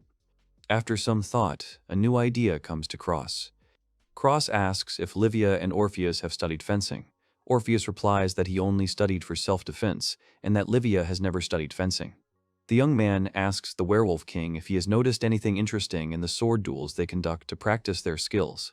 Orpheus becomes thoughtful and begins to remember his and Cross's past sword fights. He tells Cross that during their sword fights he felt like he had a certain fluidity that he always kept. Cross, with a smile on his lips, says that he is absolutely right about that, and that is what is called fencing. Cross explains to the Goblin Queen Livia and the Werewolf King Orpheus that during combat, he combines his practical skills with his magical skills. The young man says that, for example, he uses his fire magic to improve his body and increase the speed of the attack he makes. Orpheus, surprised, clarifies that he can even do that. The Cross describes the water sword's ability to predict the enemy's movements and defeat him with a single blow. Livia is delighted by this ability. Cross suggests focusing on strengths, skipping fencing due to lack of time. Livia supports the idea. Orpheus remains silent. Cross turns to Orpheus, waiting for his answer. He says that he is not sure if he can do it, because he has always had difficulty with magic, so he has fought using only strength until now. He assumes that he will not be able to live up to their expectations. Orpheus cries and tells them that he still wants to stop the atrocities of his older brother and avenge his father and friends, whom he mercilessly killed. He claims that there is nothing wrong with his desire. He, in terrible despair, turns to the Cross. He asks the young man to teach him fencing. Cross reassures Orpheus that he has no reason to worry. He consoles his friend by stating that he is sure that Orpheus will become the greatest of all werewolves. At the same time, in the Upper Kingdom, in the estate of the ducal family of Haverst, an incredibly loud scream is heard, which can be heard even outside their home. Cross's father, the current head of the Haverst house, screams in horror, explaining that it turns out that his second son, Alibret, was kidnapped by female goblins from the Netherrealm while searching for Cross. The secretary reports that Alibret was robbed, maimed, and taken into the forest. Alibret's father is shocked by what he heard. The head of the Haverst family suddenly begins foaming at the mouth, and his eyes roll back as if he is about to faint. One of his sons, frightened by his father's condition, turns to him. One of the sons of the head of the house, Haverst, shouts at him, calling for him to calm down and come to his senses. Not far from them, someone is watching this situation. Leon Haverst, fourth son of Hars Haverst, claims that Alibret told him he had some secret plan, and now this is what it led him to. He believes that along with the Cross, he has become a disgrace to the entire Hars of Haverst. He mockingly comments on Lion's expedition into the underworld with the Knights, calling them a group of amateurs with weapons. The fourth son of the Haverst family bursts into someone's room and, with a malicious smile, asks those present there whether he is not right in all this. He turns to Marnis, a girl with glasses who is one of the maids of their house. She stands in the middle of the room he has entered and tells him that he is absolutely right. The girl is smiling.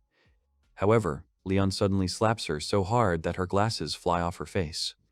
A red mark appears on Marnis's cheek from his blow. The girl remains silent, patiently enduring such an attitude towards herself. Leon is displeased and asks Marnis how much longer she intends to remain in her human form. She quickly apologizes to him, calling him Master Leon. In front of him, instead of an ordinary girl with glasses, a fox appears, who looks very much like a human, but has fox ears, a fluffy tail, and very long hair that almost reaches the floor. Leon claims that she is a fox. He reminds her that he asked her not to take human form when she is alone with him. He tells the girl that if she tries it again, he will kill her on the spot. Marnis apologizes to him. Leon decides to drop the subject. He asks her if his stones are ready. The fox girl immediately takes out a small box with many stones and says that she has them all. She carefully holds the box with both hands and shows him all the stones. She begins to explain to him that they will temporarily enhance the magic in his body. She assures him that these are very powerful magical stones. Leon takes one of the stones in his hands, examining it from all sides. Marnus tells him that these magical stones also have the effect of neutralizing harmful elements from the lower spheres. Leon, still holding the magic stone in his hands, looks at the girl with a distrustful look. She declares that she is sure that these magic stones will be able to justify all his expectations. Leon Haverst interrupts their conversation about magical stones and asks his maid how much she remembers about the Haverst cross. Lisa believes that Cross Haverst is Master Leon's younger brother. She says that with all due respect to him, she knows nothing more about him than that. Leon is confident that even a fox with magic will not be able to resist the servant's collar. He is glad that his fears about her actions were in vain. Leon announces that tomorrow he will go to the underworld and bring Cross back home. He tells her to be sure that everything is ready for this. The girl replies that she understands his order. Marnus, with a smile on her face, tells Leon that when he returns from the underworld, she hopes that he will become the next head of the ducal family of House Haverst. Leon yells at her to shut her mouth. He tells her that he doesn't need her anymore, so get out of his sight. Lisa hurries out of the room to leave him alone, apologizing to him along the way. Leon stands alone in the middle of the room, breathing heavily with growing anger. Leon, smiling maliciously, promises to become the head of the Haverst house and take cruel revenge on Cross for the humiliation. The students of the academy discuss the upcoming mock battle between Cross and his older brother Leon. The host announces the start of the duel, confident of Leon's victory. All the students of the academy who came to watch the sword fight between Leon and Cross are amazed by what they see. The crowd discusses Leon's defeat, suggesting that he was out of form or simply not strong enough. Meanwhile, back at the Goblin and Wolf villages, Cross claps to get their attention and announces to the working villagers that there is enough work for today. A werewolf boy notices that he is sweating more than usual today, and his friend tells him that he is not the only one. The Cross approaches the king of werewolves, Orpheus. He turns to Orpheus and tells him that his fire sword style is becoming more precise. He asks him if he thinks so too. Orpheus disagrees with Cross's words that his fire sword style has become more accurate and tells him that it has not yet. Orpheus holds his ice drink in his hands and explains to Cross that if there is even the slightest crack of the catastrophic energy that his older brother was releasing, he will be consumed by it in one fell swoop. Cross says it's a little late to ask him, but asks Orpheus what his brother Verd's ultimate goal is. He assumes that the leader of the northern werewolves wants to conquer their entire region. Orpheus tells him that perhaps his ultimate goal is to fight back against the subhumans in the north. He tells him that the further north you go, the stronger the demons and subhumans that live there. He adds that the ways his brother uses to coerce people to follow him are through threats of violence and fear. Orpheus agrees that some werewolves have betrayed him, but he is certain that most of them are simply afraid of his older brother and follow him only because they have no other choice. Cross replies that he sees this. Cross regretfully states that he would definitely help them if it were possible for him. Orpheus, having listened to Cross, feels some surprise. Cross notices Orpheus's strange reaction to his words and asks him what happened. Orpheus tells him that he thought he was different, and Cross asks if that's true. The werewolf king looks up at the clear blue sky and thinks deeply about something. Orpheus, continuing to watch the clouds in the sky, suddenly tells Cross that in his youth, his older brother was very kind and strong. Cross's eyes widen in surprise at Orpheus's revelation about his brother, Veerd. Cross asks Orpheus if what he just told him is true. Orpheus sits down on a nearby tree stump and tells him that he has been a pretty good older brother to him. Cross thinks that this is simply amazing. Cross listens attentively as Orpheus reveals that he does not know exactly when his older brother went mad. The werewolf king suggests that it all happened too quickly and too many times. Cross suggests that if they figure out the reason for this, they can stop this whole fight. Orpheus, after hearing Cross's suggestion, thinks about it. He whispers that maybe they can even start living again. Cross, not hearing him, asks again. Orpheus tells him that he said nothing important and tells him to forget about it. The king of the werewolves states that they must now gather strength for the upcoming events. The Cross turns to Orpheus, intending to tell him something. However, he feels someone's presence behind him. Goblin grabs him by the hair and starts pulling it in different directions. Cross starts screaming that it hurts a lot. Goblin sits on his neck, grabbing his hair, and Rufuna spins around him. Cross asks them what they are doing and yells at Goblin to stop pulling his hair. The Werewolf King assumes that Rufus and Goblin want him to play with them. Cross holds down the disgruntled Goblin, who he managed to get off himself. His hair is still sticking out in all directions. He asks her if it is true. Goblin answers him with undisguised indignation in her expression and tone. Cross says that he has been training so much lately that he hasn't been able to pay attention to them at all. He apologizes to them for this and promises that he will fix everything. Orpheus watches this whole situation of Cross and his friends with a smile. Orpheus tells Crest that he will go then. Crest holds Goblin in his arms and agrees with him. He watches Orpheus walk away from him, thinking about something. Cross muses that he doesn't know if Orpheus and his brother will have a second chance, and if they can fix all this. He thinks that he would definitely prefer it to be possible, but also considers the possibility that they won't be able to. He realizes that if they cannot reason with his brother, who is the current leader of the tribe of fighting wolves from the north, then Orpheus will have to stop him at any cost. At an aristocratic academy, a student in the dean's office asks why he is the only one who failed the knighthood exam. The principal tells Crest that he heard that he bribed the students to lose to him in their duel. Crest asks him what he is talking about. He confidently states that he did nothing of the sort. The director says he is sorry about this, but he will be punished accordingly. Cross asks the director of the academy to listen to him. Someone hits Crest hard in the face with a fist. The brothers beat Crest, calling him a disgrace to the family. They demand that he confess his ingratitude, but Crest denies the accusations. The cross raises its gaze.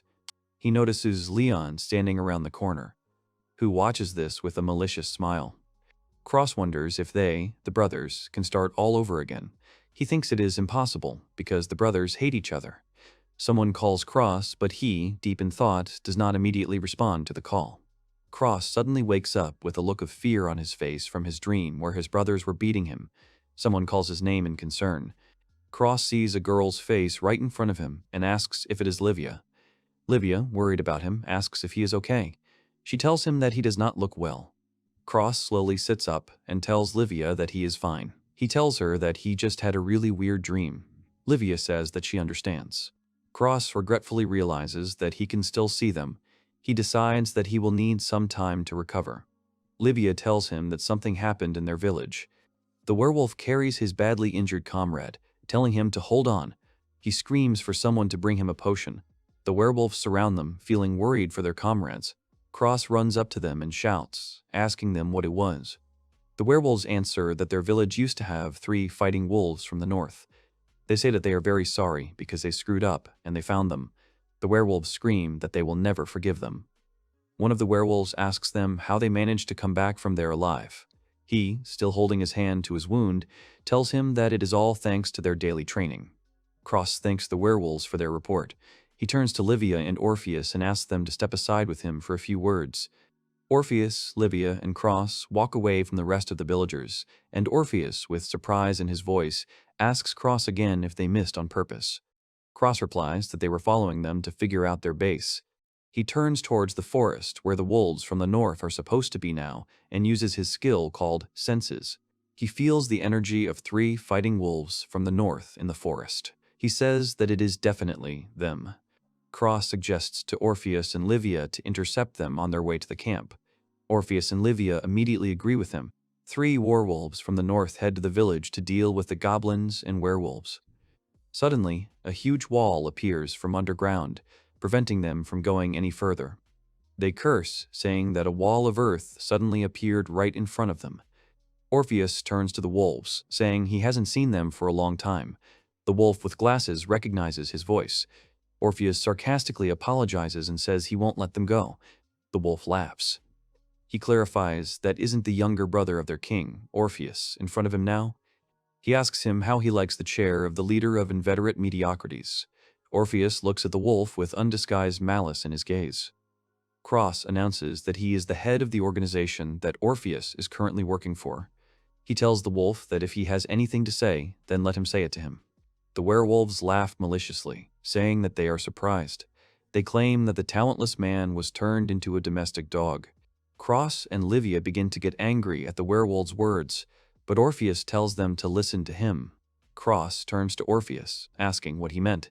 Orpheus tells Cross that the three werewolves have a terrifying aura about them.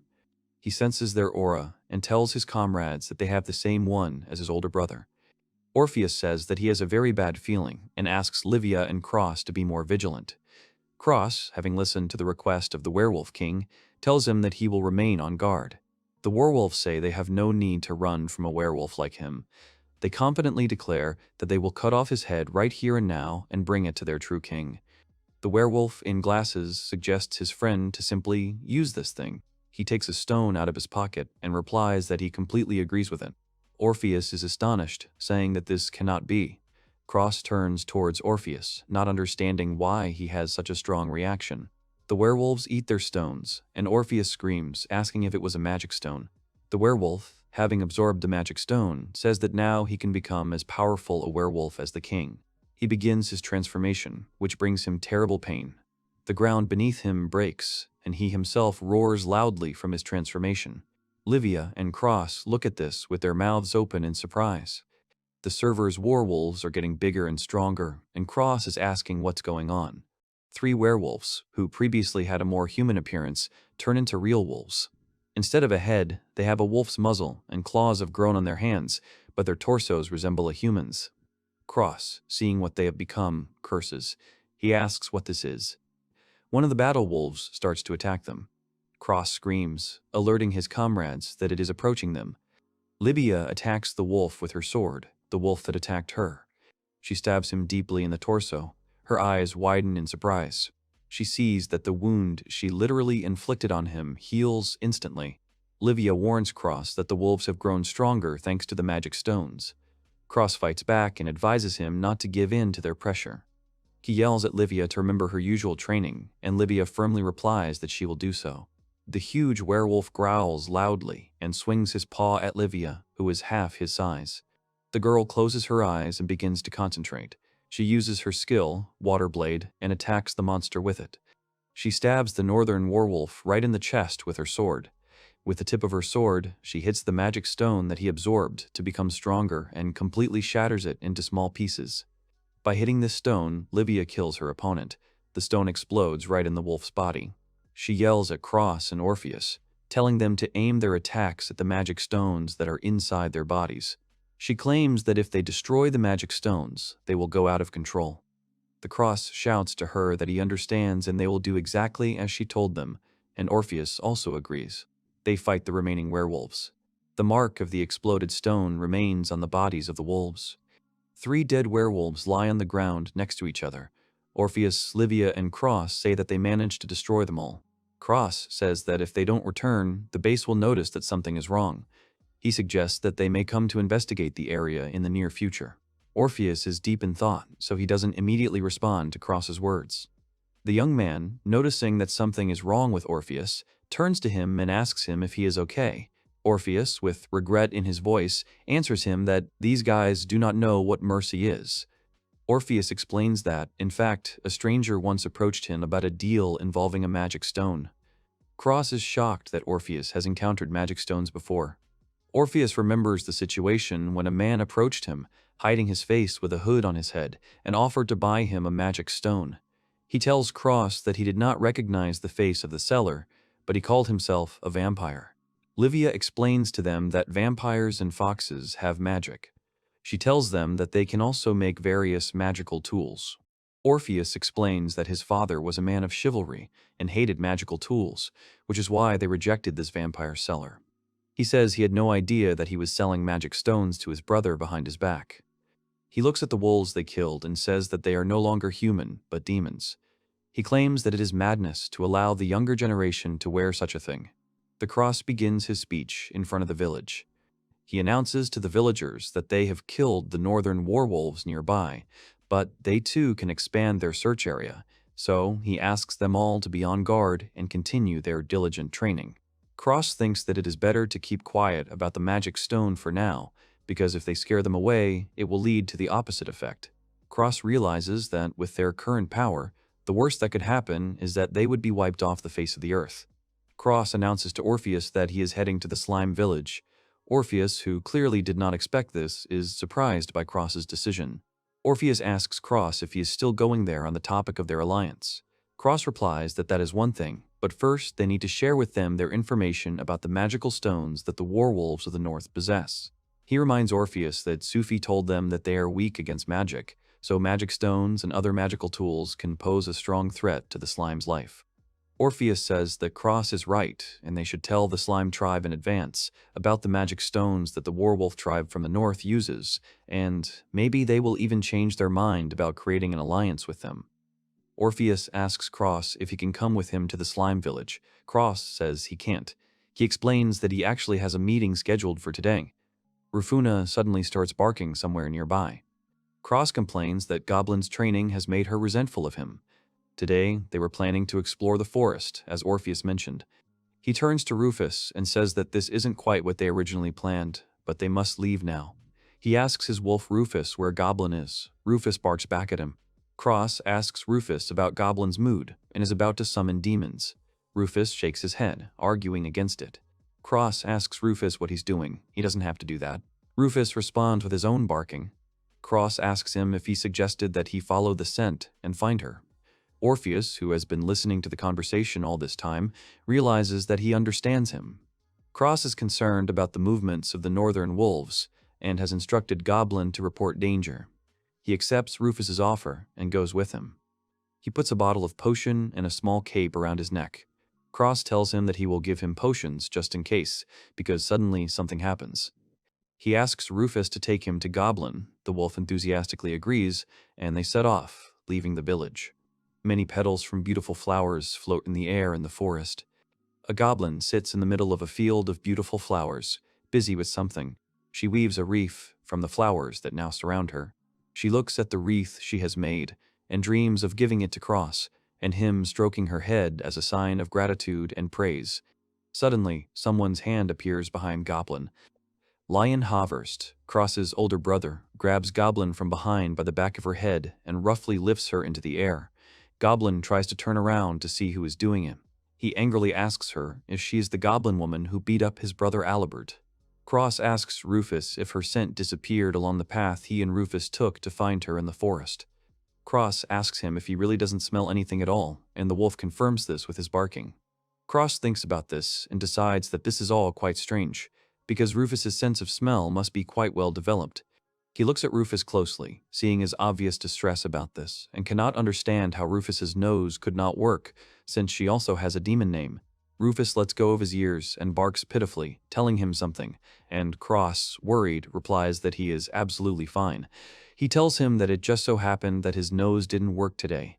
Cross suggests to his wolf, Rufus, to simply follow them to where he last smelled Goblin, and the wolf agrees to his offer. Leon, Cross's older brother, continues to hold Goblin tightly by her head, squeezing it tightly. Goblin screams in pain from the pain he is causing her. Behind him are his two knights, as well as the two mages he took with him to the underworld to search for his brother. Leon says that it is extremely surprising to him that they are not visible at all yet. Goblin tries to get out of Leon's grip and screams furiously from the pain he is causing her, squeezing the back of her head tightly with his hand. A special smoke comes out of the small cups in the hands of the magicians, and Leon explains that absolutely their entire territory is already blocked, thanks to this smoke, from the conductors of the lower kingdom. Leon tells Goblin that if she doesn't want her skull crushed by his hand, she'd better tell him if she recognizes any of the faces circled in the portrait and shows her the frame with the portrait. The Goblin looks at the portrait of the Haverst family, with Cross's face outlined. Leon tells her that she seems to have quite a high status for a goblin. He asks if she can at least tell him if she knows any of these people. Goblin's eyes widen as she spots Alibret, the second son of House Haverst, Crest's older brother, whom she already knows from his battle with Crest when he tried to bring him back to the overworld. She, trying to get out of Leon's grip, brings her hands back and with both hands grabs him hard by the hand with which he holds her head. Lion asks her what she is doing, and Goblin squeezes his hand tightly, not intending to let go. Leon tells her that it is useless and that she cannot harm him in any way now, not even a hair. He tightens his grip on the back of her head, digging his nails into it until blood appears, and Goblin lets go of his hand, screaming in pain. Leon demands answers to her questions, threatening to cut off her head. Goblin cries and tries to break free, but he holds her tightly. Leon throws her roughly to the ground, cursing. The knight approaches Leon and asks him if he is okay. The young man replies that he is fine. He assures him that she could not have done anything to him anyway. He watches the cowering goblins and wants to say that this is why they, demons, but does not have time to finish. He notices that she suddenly takes out a bottle with some liquid inside and drinks it completely. The knights exclaim that it is a potion, clearly concerned that she drank it. They wonder where she could have hidden it from them. Goblin wants to attack Leon, who didn't expect this from her. She is already advancing on him when the knight punches her hard in the stomach. The knight says that he will not allow her to touch Master Lion. Goblin falls to the ground at Leon's feet, writhing in pain. Leon says that a goblin with a potion is quite a sight. He orders 2 of his knights to ask her where the cross is. The knights claim that they will force Goblin to tell them where the cross is. They are known for their cruelty, and they make her afraid. Cross and Rufus continue to search the forest for Goblin. He calls out loudly, calling her name and asking where she is, but no one answers. Cross wonders what's going on. He realizes that it's not just Rufus's sense of smell. He can't believe that he can use his skills like detection technique or summoning anymore either. He remembers that his search has not worked, as with the werewolves from the north they defeated this morning. Cross realizes that the situation is constantly changing. He decides that he should have been more vigilant. He scratches the back of his head nervously, starting to worry and asking himself what he should do now. Cross's eyes widen in surprise as Rufus approaches him. The wolf comes close to him and hugs him with his tail. Cross, not expecting this, just stands there, not moving. He tells his wolf that he is calm because of him. He believes that it is at times like these that he needs to remain calm. Rufus barks back. Cross looks into the eyes of his wolf and tells him that he sees light in his eyes. Rufus suddenly emits a bright light, surprising Cross. Cross asks what it is, but Rufus himself does not know. He uses one of his skills called Assessment on it, which allows him to see the status of the demon bound to him and, by seeing something on the screen, his status. His eyes widen in surprise. The flowering field where Goblin was picking flowers to weave a beautiful wreath that she intended to give to Crest turned into a terrible picture. The beautiful flowers were stained red with drops of her own blood. Goblin, covered in deep fatal wounds inflicted on her by the Knights of Leon, trying to force information about the cross out of her, lies in a pool of her own blood, completely motionless. Leon asks the knights if they have received information about the cross. The knight apologizes, noting the captive's stubbornness. Leon orders his knights to go into the forest to look for his younger brother Cross, while he himself will wait for him at this place. The knights respond that they understand his order. Suddenly, an empty bottle of potion flies somewhere. An empty bottle of the potion that Goblin recently drank flies right into Leon's back. He turns around to see with his crazy eyes what happened and who threw this bottle at him. Goblin stands up in front of him, covered in blood from her wounds, looking straight at him with a terrifying and determined gaze. Leon, enraged at her, attacks her with his magical attacks to finish her off. He makes several holes in her body with his attacks and she falls to the ground. He screams with fury in his voice that this is enough. The goblin lies dying in a field of flowers while Crest's elder brother cries out, listing all these goblins and knights he brought here and this fox servant and the Haverst and Crest family. He screams furiously why they can't all do what he wants them to do. He wants all of them he listed earlier to stop annoying him so much. Leon tells his knight that the next time they try to deceive him or fail to live up to all his expectations, he will kill the fox and all their families. The knights apologize to him in fear. The petals from the flowers begin to rise into the air. The air lifts Goblin into the air among the petals, and her wounds instantly heal. The onlookers are amazed. One knight calls her a goblin with healing powers, but Leon claims that it is her skill. Leon looks at the petals from the flowers that surround her and suggests that she gets a lot of life force from the environment. The knights mistakenly believe that the goblin has the skill. Herbalist Cross speculates that demons only have skills unique to them. He realizes that if this is true, then she must have a very rare skill. The mages are shocked and say that this is impossible and ask how she could have broken through the smoke and used her skill.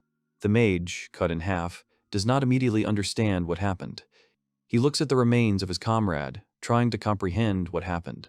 He calls his comrade, but before he can come to his senses, he too is killed, cut into several pieces. Lion and the knights are shocked by such a sudden and unnoticed murder of their magicians. Rufus comes out to them. Rufus's appearance changed due to the transformation he underwent in the forest. The knights notice the wolf and wonder if it was he who cut down the two mages. They do not understand how the demon was able to get into this smoke. Leon watches the current situation and is very unhappy with it. He thinks that this cannot possibly be happening. Goblin glows in the air, attracting the attention of the knights. They are surprised by the glow. Cross activates the demon evolution technique, and Goblin begins to transform. Goblin begins to evolve. All of her wounds that she received earlier in the battle heal. Her hair becomes longer, her torso becomes stronger, and she herself becomes much stronger. The knight laughs, hiding his excitement from her, and tells her that he, of course, did not understand what had just happened to her. However, he was just thinking that he had not tormented her enough. Suddenly, this knight gets hit in the face by Goblin. The blow is so strong that his teeth fly off. The Goblin kicks him so hard that his head is torn from his body and flies back a couple of meters. His comrade, in shock after such a sight, looks at the head of the dead knight, which landed right next to him, and does not understand what just happened. He looks at the headless body of his comrade and asks how this happened. He says with regret that he just got married the other day. The knight, enraged, begins to shout at her. How could she do this to him? He laughs hysterically and assures her that now she will not be able to hurt him anymore. The Goblin is next to him, and the ground beneath her cracks from her physical strength. She hits him with her palm in the area of his stomach. Her precise, direct strike passes straight through the knight's body. With her attack, she instantly kills another of Leon's knights. Leon, who watched as Goblin single-handedly defeated his knights, realizes that she allowed her blow to penetrate his body and ruined his armor. Goblin stands after killing two knights of Leon who were tormenting her. Suddenly, someone calls her name. She turns around, hearing a familiar voice, and notices Cross. He immediately runs into his arms. She happily hugs him and says something to him. Cross hugs her back and says he's glad she's okay. Cross, continuing to hug Goblin, realizes that the plants surrounding them were medicinal herbs. He's glad he can appreciate them. Cross notices the smoke that has robbed Rufus of his sense of smell. He recalls that he was able to cut through the smoke thanks to the wolf's unique olfactory skills that he gained through his evolution. But then the reason why his summoning and detection technique didn't work was different. Leon approaches Cross from behind and tells him that they haven't seen each other for a long time. Cross, hearing a familiar voice, turns around to look at the man. Cross, turning back, notices in front of him the fourth son of the Haberst family, his older brother Leon. Cross turns to his older brother, who looks at him with a crazy look. Cross asks him if he has come to him in the underworld to bring him home, as their brother Alibret had tried to do earlier. Leon remembers his father's words about Alibret and claims that his father said that he was in league with the goblins. Cross tells him that if he knows so much about everything, he knows that he has no intention of returning home to the upper world. He admits to Leon that he was thinking of letting him go so that he would go back home safe and sound. Goblin notices Cross clenching his fist in anger and says that, however, he now wants to tell him something. Cross threateningly warns his brother that since he and his knights have suffered greatly over Goblin, he should not think that now he will be able to return home to the upper world safe and sound. Leon, after listening to Cross's speech, begins to laugh loudly and hysterically. He stretches out his shirt and shows Cross the magic stone, which is located right in his body, just below his chest. Crest immediately recognizes this thing that has grown into his brother's body. He is surprised and feels excitement. Leon says that this is what he understands as brotherly spirit. He admits that he has no desire whatsoever to do anything for these people from the upper world. Leon, with a crazy look and smile, confidently declares that he came to him in the lower world to kill him. Leon stands in front of Cross and goblins in a flower field in the forest. Cross thinks that he knew it was a magic stone. He looks at his brother and realizes that he was the one who sabotaged all the skills he wanted to use earlier. Cross calmly asks his brother where he got the magic stone in the first place. He tells him that he thought magic stones were very difficult to find in the upper world. Leon answers Crest that his old servant Marunas created his magic stones for him. Crest, hearing his brother's answer, is amazed. Cross remembers Marunas, the subhuman fox who was his servant when he still lived at the Havers estate. He reflects that he always thought she kept her true fox identity a secret from everyone but him. Cross notices that the magic stone has merged with Leon's body, but he retains his sanity. He fears that his brother may go mad like the northern wolves. Crest comes to his senses and decides that now is not the time to sort things out with Marunas, his former servant. Cross notices that the magic stone has merged with Leon's body, but he retains his sanity.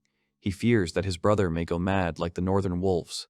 Cross mentions that foxes create magical artifacts, but the stones have side effects.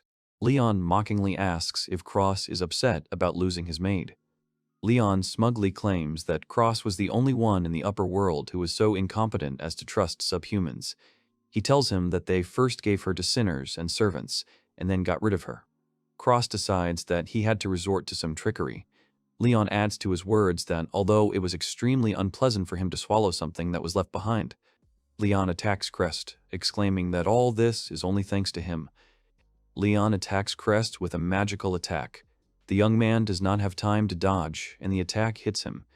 He is thrown back, but the attack does not cause any serious damage to him and he lands on his feet. Leon tells his little brother to look at this, because all this luxury and power, it's all for one thing, revenge on him. The elder brother of the Cross advances on him and shouts at him that the humiliation he once experienced in the upper world because of him will be nothing compared to his humiliation. He attacks Cross with his hand, but he blocks it with his sword. Leon intends to attack him again, yelling at him to get them. Leon continues to attack him, striking him multiple times and using only hand-to-hand combat. Cross fights off his attacks with his sword. The Cross falls to the ground on purpose. He pushes off from her with his hands and hits his older brother with both legs at once, but he manages to block it. Cross attacks Leon from the air, accompanying the attack with his loud scream. Leon manages to notice his attack. He puts his hand out to protect himself from the sword attack. The sword didn't leave a scratch on his bare hand. The Cross, seeing this, realizes that it has become stronger. Taking advantage of Cross's confusion, Leon attacks him and Cross flies back. Cross turns to his older brother Leon and tells him that he does not know the true nature of the magical stones he uses. Leon does not understand what Cross is telling him. Cross claims that skills are a power given to them by the Almighty God, and the Demon Stone is nothing more than a miracle created by humans and subhumans. Leon laughs, saying that he lectures him as soon as he realizes that he can't win. He demands that he prove his godly power. The Cross looks at the distraught brother and answers him that if he insists on it, then he will do it. Cross punches his older brother Leon in the face. The blow from Cross was so strong that steam came from his hand. Cross attacks Leon using his physical enhancement skill, leaving Leon struggling to stay on his feet. Leon laughs evilly as his wounds from Cross's blows heal on him, challenging his younger brother to try something stronger against him. Leon recovers completely from his blows. He hysterically screams at him that his skill doesn't work against him at all. Leon asks his junior if his power is godlike. He declares that it is now his turn and crosses his arms. Leon uses a skill called Wind Cutter to attack Cross. The air currents are directed towards Cross. Cross uses his Slant Attack skill and uses his sword to reflect his attacks so that they hit their owner. The air currents that Leon himself created cause numerous cuts on his body, but they don't touch him because he covered his face with his hands. Leon stands in front of Cross, who is clearly surprised by what is happening. Cross asks his older brother if he remembers. Cross asks Leon if he remembers the last time he challenged him to a duel. He asks Leon if he spoke of revenge that day.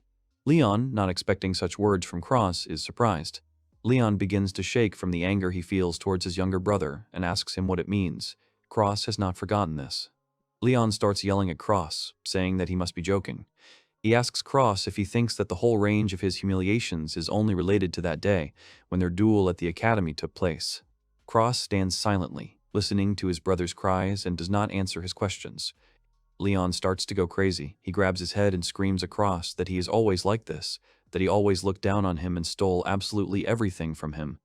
Leon prepares his new magical attack to attack Cross and declares that he will never forgive him. He tells Cross that he will execute him right here and now. Leon uses his skill called Tornado to attack his little brother.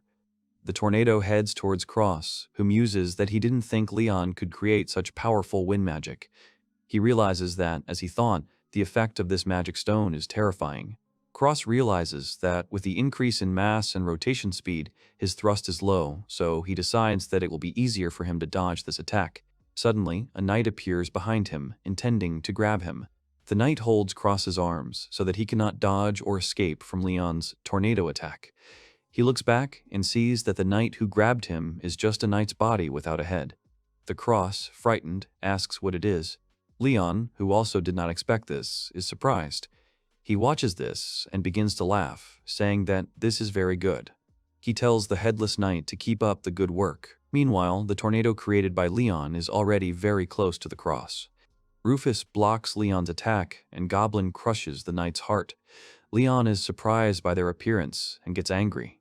The Goblin is saved by Crest from a beheaded knight. Crest thanks them both and notes that the knights used magic stones. Cross believes that it was only after the destruction of the entrails that he stopped moving. He decides that as long as the knight's heart is intact, the magic stone can control his body. Leon curses, and Cross comes up to him and asks him if he now understands what he told him. Cross tells his brother Leon that the headless corpse of his knight helped him, but the magic stone he swallowed is an extremely dangerous thing for him. Leon looks at the stone in his body and begins to shake from the pain his magic stone is causing him. The Cross tells him to go back home to the upper world while he still has his wits about him. He claims that he can't help him in any way, but the Foxmaid can. Leon doesn't want to listen to him and shouts at Cross to shut his mouth.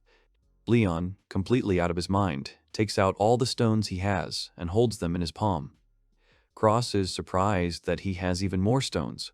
Leon looks at the magic stones in his palm and says that he can't lose to him anymore. He swallows all his magic stones at once. Cross, shocked by his brother's actions, shouts at Leon to spit them out immediately. Leon starts laughing hysterically. He looks up at the sky and spreads his arms out to the sides, waiting for his strength and power to come to him. The Cross begins to experience some kind of ominous and frightening feeling. Leon continues to laugh hysterically. He begins to transform, his face twisting, and he states that he can feel the magical power from the magical stones bubbling within him. Leon's body can't handle the flow of magical power that the magical stones he ate gave him. His brain explodes, blood pours out of Leon's ears, eyes, mouth, and nose. He falls to the ground and lies in a pool of his own blood. Cross, shocked by this sight, stands motionless. Cross approaches his older brother and looks at his bloody corpse. Leon lies in a pool of blood, and Cross realizes that the body could not withstand the magic stones. Cross thinks that at this rate he could get out of control very quickly. He decides that this is why they should stop his heart quickly. He looks at his older brother with regret. He tells Rufus and Goblin that hatred can drive a person to this state. Cross uses his water sword style skill and, intending to pierce his older brother's heart with his sword, bids him farewell forever. The stone suddenly becomes illuminated with light. Using his magic, he tears off Cross's left arm up to his shoulder. Cross lets go of his sword, not fully realizing what happened to him. The Goblin, seeing that their master was mortally wounded, screams loudly, and Rufus howls pitifully. Cross flies back away from Leon. Cross loses a lot of his blood due to his arm being torn off. At this time, his older brother gets up. He starts screaming loudly. Leon grows bigger, gains huge wings, and completely transforms into a scary, huge monster. He's incredibly large, his ears are pointed, and he has 2 horns on his forehead. Cross sees Goblin and Rufus trying to tell him something, but he can't hear them. He realizes that he won't be able to use his skills against the approaching monster. The Haverst brothers' mother says, holding little Leon on her lap, that in a little while he will have a little brother or sister. She tells him that then he will become a good friend to them. Leon laughs happily and tells his mother that he loves her very much. Little Leon closes his eyes against the rising wind. He finds himself in a void and starts looking around for his mother. He calls her and asks where she is, but all he gets in response is silence. Leon, who has turned into a terrifying monster, remembers his mother and begins to cry bitterly. He begins to scream loudly throughout the forest from his mental pain. Leon screams throughout the forest. He goes in search of his missing younger brother and calls him, asking where he hid. A fresh trail of blood, which belongs to the wounded Cross, leads to a small, dark cave nearby. An empty potion bottle lies on the ground. Bitter tears roll down Goblin's cheeks. Goblin watches as Rufus desperately licks the dead Cross's face. She looks at his arm, severed at the shoulder, and asks something. Goblin cries and reaches out his hand to touch Cross's face. He strokes his cheek, not believing that he is dead. Goblin's eyes flash with determination as she places her hands on Cross's chest and speaks. Rufus watches in pain. Goblin realizes that Cross is truly dead. Goblin begins to shake with sobs. Then, she screams loudly, not believing that Cross is dead. Rufus, who was watching them, also begins to cry. Suddenly, a message appears near Cross's severed arm, stating that the loading of the emergency program has begun. Emergency maintenance is in progress due to a malfunction in the skill. Demonic technique. Requires a lot of life energy. Success depends on the level of demonic mastery. Details are in the journal. The system signals that emergency maintenance has begun. The floor begins to glow, causing concern for Goblin and Rufus. A bright, glowing orb appears between Cross's shoulder and his severed arm. Suddenly, Rufus and Goblin howl loudly. The loading of a second blood transfusion begins, which is already at 50% out of 100. His shoulder and arm are starting to recover. The face of the Cross, deathly pale and lifeless, in an instant, takes on a more animated appearance. The system announces maintenance is complete. Goblin and Rufus breathe a sigh of relief. A sudden cough echoes through the cave. Goblin turns to Cross. Crest continues to lie down, but uses his skill called Light Magic. A hovering orb appears above them, emitting a bright light all around them. Rufus and Goblin look up at it. Cross clarifies that they did save him. He calls Goblin and Rufus, and with tears in his eyes, sincerely thanks them for saving him. Rufus is happy to see Cross alive, and Goblin begins to cry with happiness. Cross hugs Goblin and Rufus tightly. They hug him back, saying something to him. Cross touches his body where his arm was torn off, and says that it is amazing because there are no marks on his body. He claims that you can't even tell if someone attacked him. Cross remembers Leon and asks Rufus and Goblin what happened to him. He remembers that he thought he was going to kill him. Rufus and Goblin start answering him, telling him what happened. Cross, after listening to his friends' answers, becomes thoughtful. He tells them that his older brother is clearly cursed. He claims that the magic stone blocks the probing technique. Suddenly, Cross begins to feel a headache. Cross finds himself in a place where his older brother Leon stands behind him near someone's grave. Cross's eyes widen in surprise and doesn't understand what happened to him. He turns around and sees Leon Haverst with a bouquet of flowers. Leon tells his mother that it was he who came. Cross begins to realize that he has entered into memories that belong to Leon. His older brother tells his dead mother that as soon as Cross disappeared, his brothers began to attack him. He watches as Leon carefully places a beautiful bouquet of flowers on their mother's grave. He assumes that his older brother's memories are being sent directly to his brain due to the flash of the magic stone. Cross stands behind Leon and listens as he speaks to their mother's grave. He tells her that as soon as Cross was born, she died. Leon claims that their entire family is cursed.